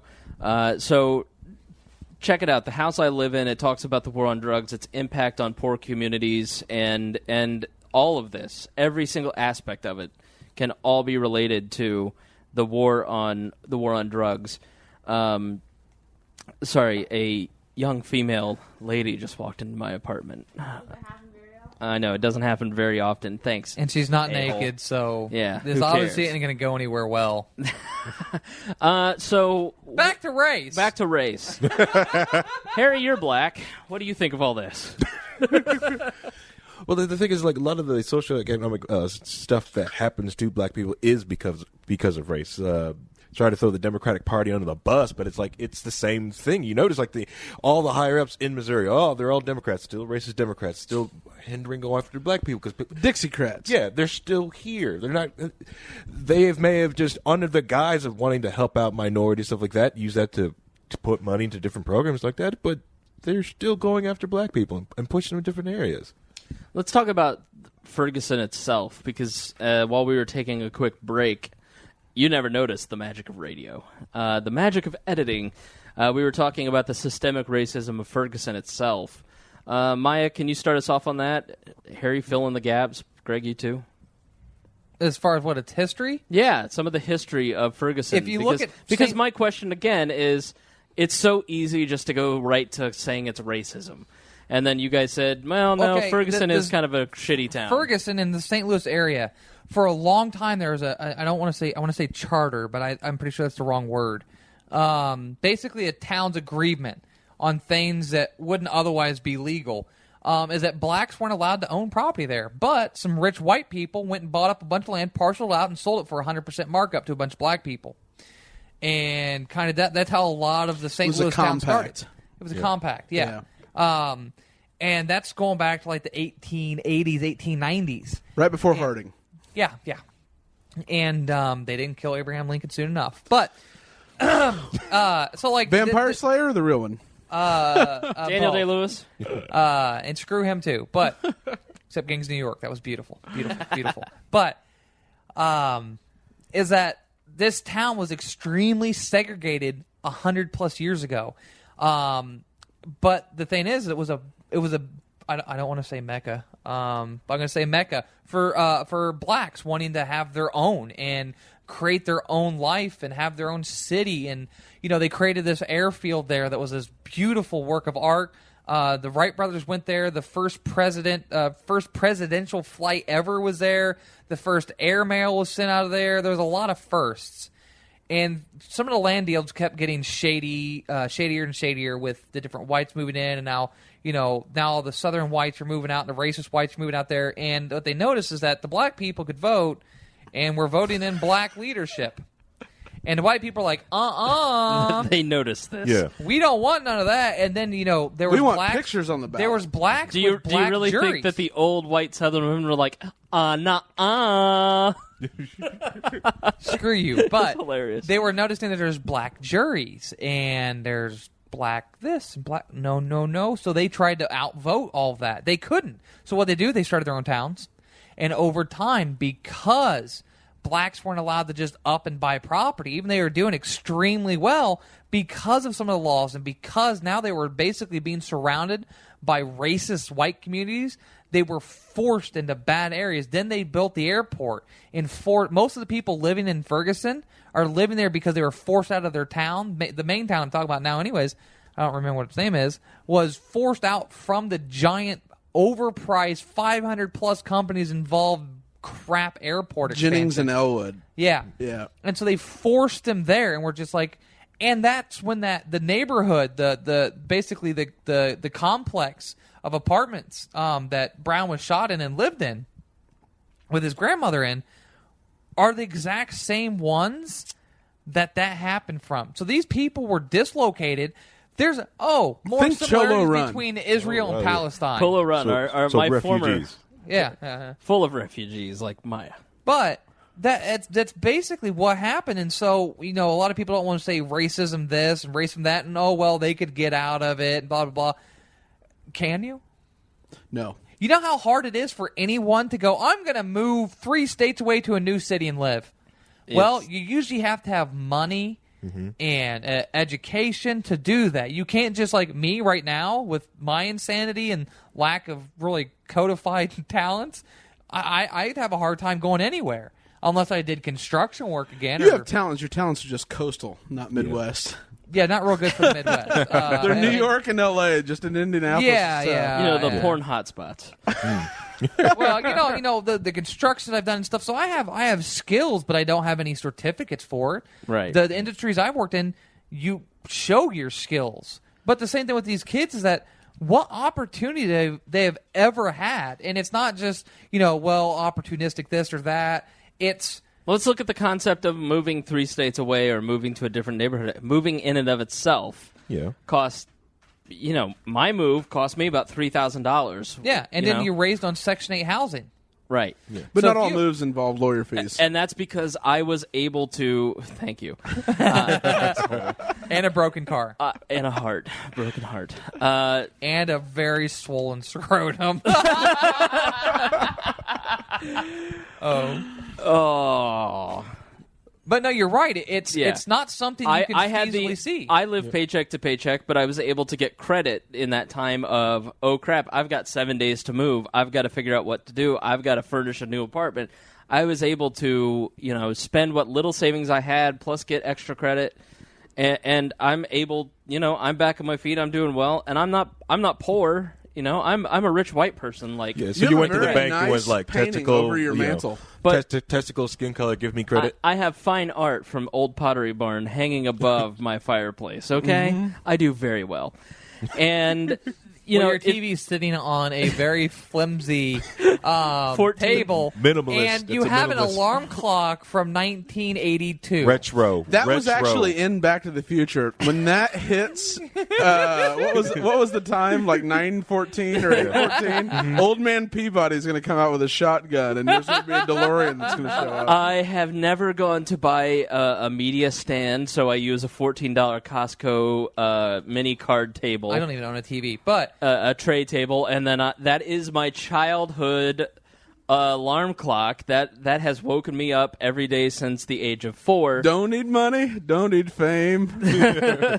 got an alarm clock I got when I was 4. Yeah. But I speaking still of have mine. I don't use it though. Yeah. Yeah, I put mine front and Hashtag center. white people probs. I know. Unlike you people, I'm proud of where I come from. Okay. You Well, people. that's why I date a white woman, so I can have credit, so I can go to the bank, get stuff like that. That's racist. Harry's got a job. Yeah. check your black privilege. Check your black privilege, It's in your bruh. pants. Check it real hard. Yeah. Doctor. That's racist. Hey, Hannah. Like that. It She took said, "I us believe 45 minutes to get any information about his crotch out of him the other night.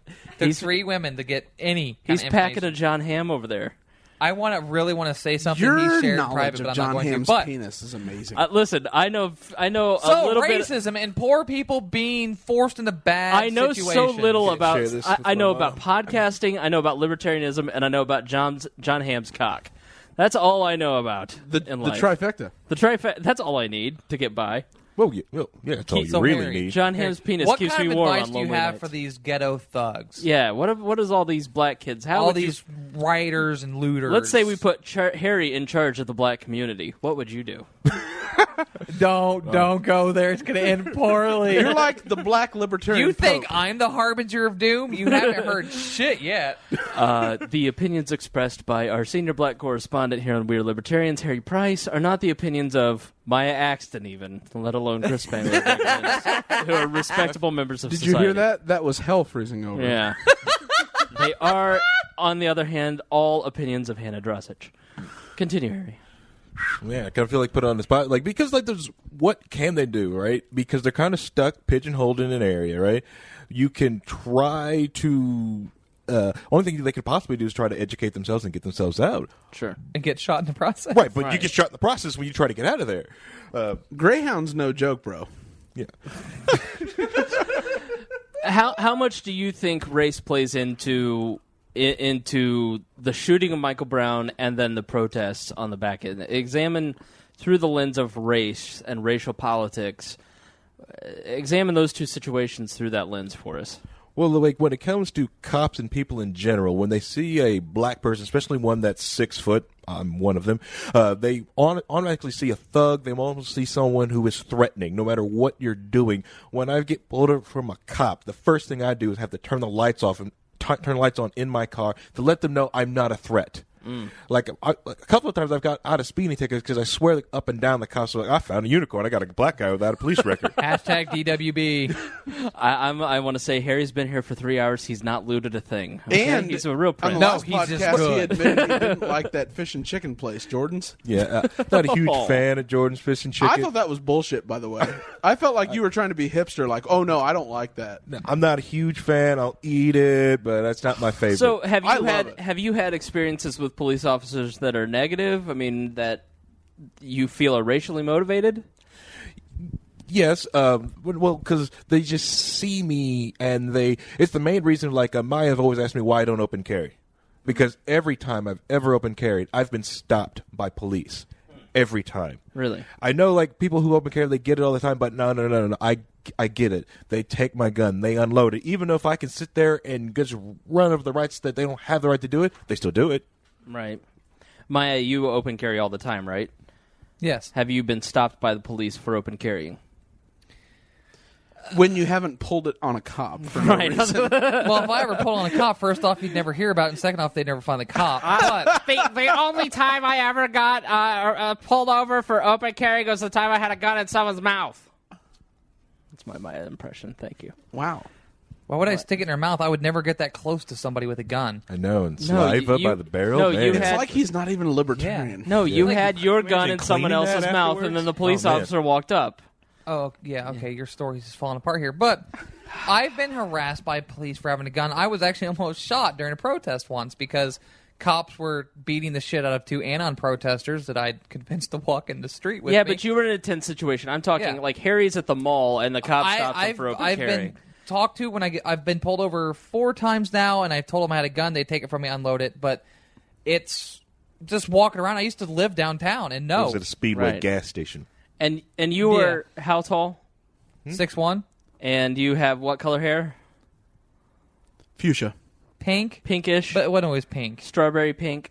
Pink. And you wear military gear, and you're also transgender.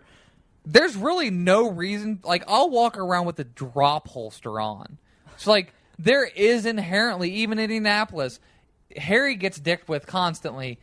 I'm a known cop hater, part of Cop Block, and they never come near me. Now, Right. I'm not a good example because they've Yeah. known early on that I hate them and I have no respect for their lives. In polling, that's called a sampling error. Oh yeah, Like, you just proved our point. Poor Like, Harry. hey, let's I do got a poll fired on for making cop a YouTube sentiment. video. Somebody But it's call also Miah like, Axton. I also get that also around other black people. When I'm open carrying, they just assume I'm a cop.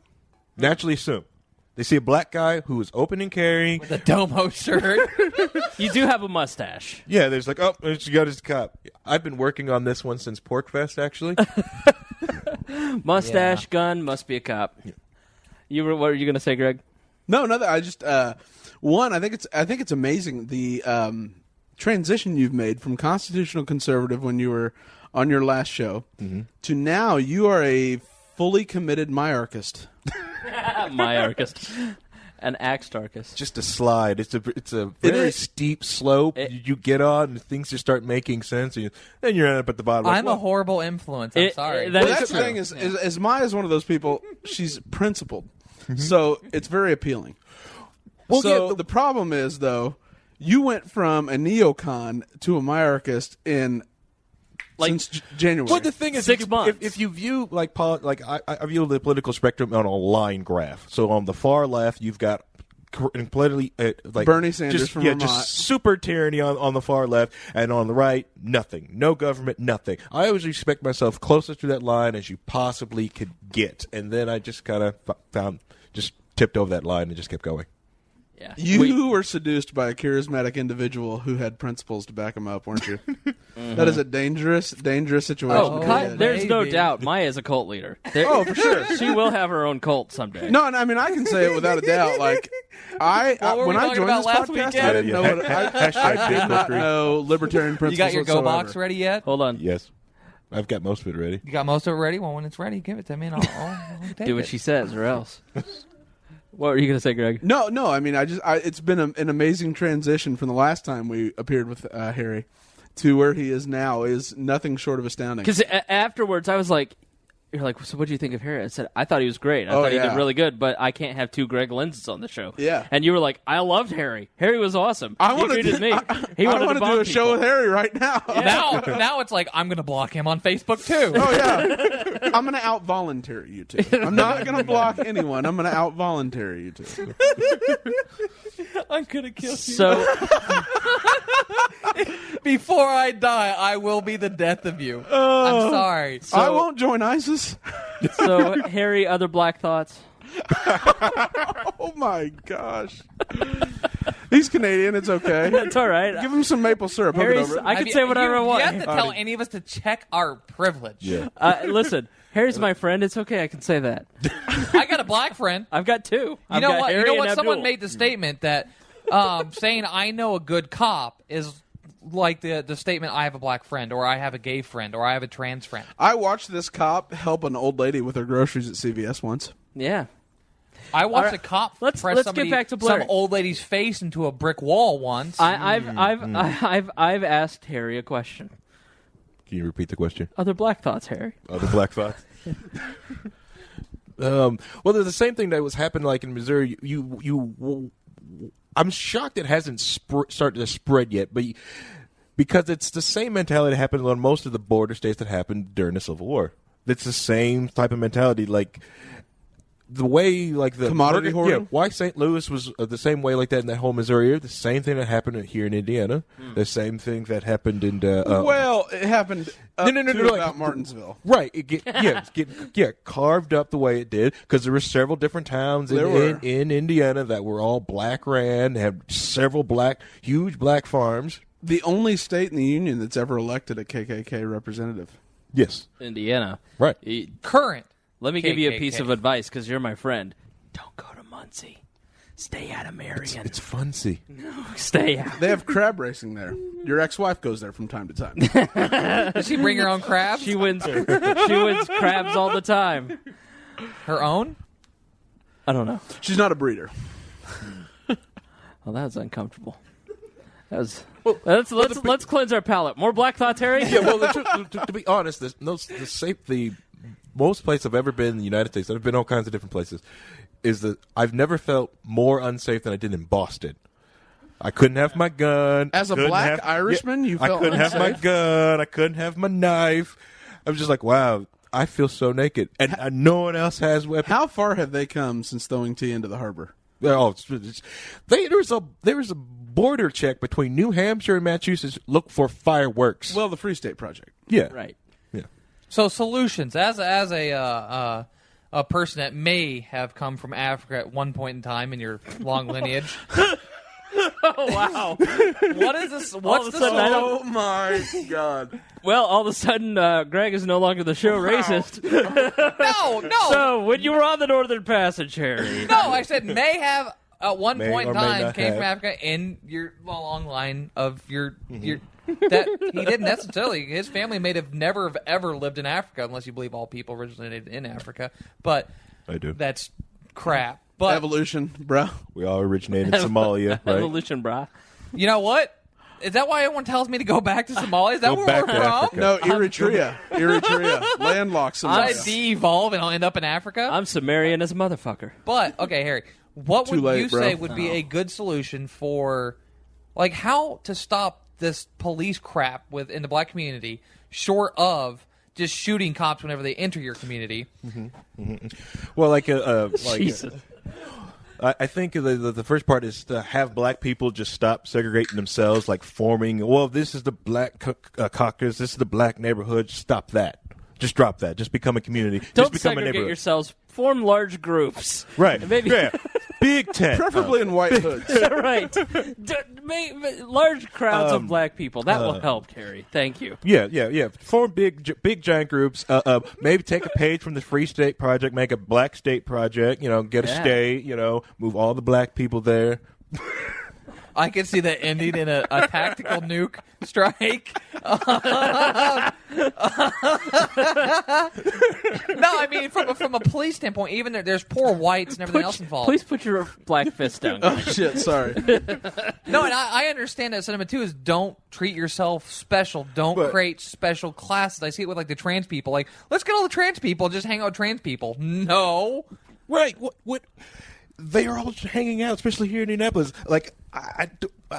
And Make no mistake. Harry. What's the word we're looking for here? Dialogue. There's two words that you need to use right now. Don't create an echo chamber. Echo chambers, safe places to talk like that. That's not good for any discussions. That's why it's really hard to argue with most libertarians, because there is no safe echo chamber. Sure. You say something stupid, another libertarian is probably going to talk down to you about it. I do believe that you were wrong about that. My name is Josiah Krohns. I do think it's awesome that he's getting his paralegal degree at the Northern Institute of Potato Studies in Idaho. Yeah. No, But the other thing is also with the police is just get rid of them. You don't need them. They just glorify community watch with arrest power. I think NWA, bro. They NWA. glorified community watch. I think a lot of it is just more understanding. I mean, I certainly didn't have an understanding or near the tolerance of acceptance of trans issues 2 years ago that I do now, and it's because I'm friends with Miah, and Maya's been on this journey, and I've been there with her. And I didn't not like all the way there, but I've been around. You don't have a third orifice? Asking questions. I didn't go on your Tumblr, but I read your Facebook page. Well, That's You close went to- on the Tumblr. with solutions of how to deal with this problem is, I think, we can say get rid of the police, or we can say get rid of this law or that law. That's going to take decades. Right. That's going to take time, and it might backfire, and we know what it's like to repeal icing on the cake, sprinkle on the cake laws, is that the source of the problem isn't there. But for as far as people protecting themselves and standing up for the community, they need to stop with the crap, peaceful protest crap.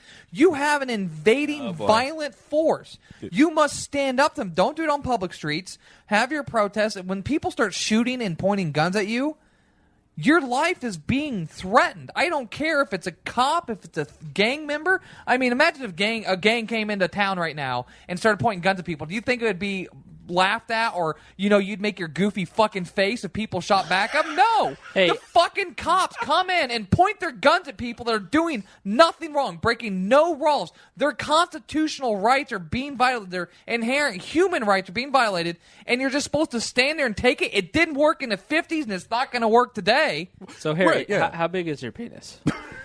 So, Another Canadian trying to change subjects. Palate cleanser. No, yes, Greg. So the way I look at it is actually very similar to how we were founded. We were founded on the ability of self-government, were we not? Uh-huh. Now granted, And we booze. didn't follow the anarchist pathway and decide to overthrow our We tried, but George divinely Washington backed appointed. up fucking that asshole. Well, Alexander Hamilton Did had you too just much. say George Washington backed up that fucking asshole? Yeah. What does that even mean? You know what? You know the name he just spouted out? He knew exactly what I was talking about. I did. So if you know anything about constitutional law and history, Alexander Hamilton had way too big an influence on George Washington than Thomas Jefferson did. But it's because Jefferson was so young, which we all battle. Yeah, We do. I do deal with it every day. I'm young. I'm good looking. I smell nice. Shut up, Hannah. Divorced Shut people up. are exempt. So, not divorced. I'm divorced. yeah, Well, mine's divorced. I hated her. You've never knew her. I know, but I'm on social media. You probably slept with her at one point in time. I'm not kidding. Everyone in this state probably slept with her at some point in time. Her name's Sarah Jessup, but she's still using my old last name, Hodgkin. No, it isn't. Sarah Hodgkin. You don't even have that last name anymore. No, I don't. But what? Sarah Jessup. I know that name. You know, Katie. Wait, Yeah. where's she from? Hancock County? Hancock County. Mark is their cousin from Hendricks. So He it's did. Katie, He Katie, I did not. Katie Jessup, Yeah. Hannah. Yeah. I only know Katie and Hannah and Good Mark. looking family. They've Peter all in-laws. developed quite well. Well done. Peter-in-laws. Her ass. Props. Anyway, regardless, Wow. the point of it is that the way to look at this is that centralization of government is not the answer. I Correct, think everyone yeah. would agree with that. Right, yeah. But So bad. Maya brought it up where Maya earlier this week said that the Articles of Confederation were the closest thing we had to a rainbow farting unicorn. You said that on the last podcast. And we have not experienced a voluntary society. That does not mean that it will not happen, but we do know that the Articles of Confederation are possible because we, in fact, have done it. right, yeah. It didn't We lead know to what anarchy works every single day. we do. And we exist in anarchy. In this exact moment, we exist in Oh, anarchy. that's for sure. Yes. We do. When you go to the grocery store. You exist in anarchy. But the thing is, for the masses that, one, don't read literally anything on Reddit. They've never heard of Reddit. They'd rather just read NBC News and listen to Brian Williams talk about And the not new even iPhone that. release. Well, yeah, they're talking about sports. But the point is, we can't push anarchy down people's throats yet. But what we can push down people's throats is the ability to restrict governance, and that we get to voluntarily choose our communities. So the Articles of Confederation is the closest thing that all of us have available to us to point to as an example. Well, the thing, what we do is we teach people you are your own person. Mm-hmm. You own yourself. You own your income. You own everything yourself. And you also own the consequences of your actions. You also own the responsibility of taking care of your damn self. Something like explaining anarchy through the terms of going into the grocery store, I think connects with people far better than the Articles of Confederation or even the Constitution at this point. Imagine when you go to the farmer's market. That's okay. Right. Grocery store is minarchy. Farmer's market's pure anarchy. The Constitution at this point is a punchline. It's not something that's actually used. Okay. Right, it's just a sheet of Until we paper define in it a as. safe. Remember, in the U.S. Code, every time you can say at all there's a threat to the safety or threat to this or threat to that or a perceived threat, you can throw out all protections. That's been in the code. Look at if every winter. Look around the different weird stories and different, you can find them all over the place. Every winter, they declare states of emergency when there's a bad snowstorm. You're not allowed to leave your house. If you leave your house with a firearm, it is a felony. I left my house with a firearm to make sure Chris Spangle could get home from his job this winter. That is true. You didn't call me? You saved me. No, he was I closer. lived like 2 blocks away. Yeah. Oh. But anyway, and I was close. By the way, it was a giant patch were you? of ice, Yeah, and I'm I closer. trust I was not going to let you That's drive cool. me anywhere. I'd love to all stay right, home. so Oh, that's why I'm glad we you need didn't call you. me. We need to wrap up. I need you, Me? Miah Axton, to talk more. Why do I need to talk more? Hashtags. Hashtags. Okay, I know a lot of people hate hashtags. This is your soapbox item. Yeah. Hashtags. Hashtags are the only reason I usually can follow events as well as I do and have as much like real factual information, stories from people actually there, and find good live streams and find small-time live streams that are caught up in a moment of unedited video, unedited everything. It's because of hashtags. I've actually used Facebook's barely used hashtag system because it properly labels information. The people that say they hate hashtags be like, I'm going to go to a library and I just want all the books, thrown on the shelves. Why use, organizational systems? Yeah. Dewey Decimal. Yeah, why use that? Let's just throw everything out there. I love Twitter because I can go on Twitter and search hashtag Ferguson and know exactly what's happening and where it's happening, who it's happening to. I can see video. I can see everything there. Hashtags are the greatest invention we ever put on the internet because it helps organize social media outbursts. From a social media perspective, as somebody who does this for a living, Facebook and Twitter, when you compare in situations like this, Facebook is good for getting your close friends' opinions. Even I've got 5,000 Facebook friends, and I see like the same 50 people over and over and over. So I know what they think about Ferguson. But if I want to see photos, if I want to see news, if I want to see current events, I've got to go to Twitter to see the first-hand sources like Mia's talking about using their hashtags. And Facebook, with their algorithm, just sort of shoots themselves in the foot with these big events. Well, and Facebook, that's where I store a lot of stuff, too. I use Facebook more of a public journal rather than a real-time communication. Twitter is like a real-time communication, and because I host all the images and I make a lot of posts on Facebook because it'll be there and it'll eventually get around to people's news fields. But Twitter, hashtag the living crap out of stuff because we found out this last time that it takes a day or two for things to pick up. And tag pages, tag people, because when you tag pages, that bumps it up into other people's news feeds. So if one person likes Robin Williams and you're doing a Robin Williams tribute, tag Robin Williams, do the @ and this is on Facebook. Yeah. Because then that'll bump it up into other people's feeds. And There's a little tip for you. even if you're not good with Twitter and you're just watching, tagging people and communicating with people keeps bumping things up. And if you tag certain people, they'll see their feed, or you might be seen, and people follow you. I got like 20 new followers in the first hour last night when I was basically live tweeting what I was watching on live streams. And I watched the live stream I was watching go from 15,000 people up to 17,000 people. So I will promote you for yourself. Go follow Miah Axton on Twitter, Miah, MIAH _AKSTON. Maya Axton. Check that out. Harry, anything that you'd like to self-promote, anything that we didn't cover that you feel like you didn't get a chance to get out, any other topic, just this is your time to shine. Oh, cool. I get to my... I believe we covered just the iceberg of the whole tidbit of everything that happened in Ferguson. Because I'm sure as we're speaking right now, there's other events happening that we're not even or haven't even processed the last 2 days. I'm still trying to find out good information that actually what really happened on Sunday when they were what they claimed they had attacks at their command center. I'm still trying to find out real sustainable. Oh, there's one tiny little bit of information that just reminded me of. We need to remember that these cops are all great. They arrested a 90-year-old Holocaust survivor that was trying to block the doorways to the government offices. They put her in cuffs and led her away. This is Harry's time to shine. And then we had the counter protest. So the people were out there protesting in support of the police officer. They had about 125 people out there, and the police response or guys at on bicycles. 3 guys on bicycles, and they're out in shorts. They're out there with the people with oh yeah, they're here in support of the cops. So they got 5 guys out there for it. All right, Greg.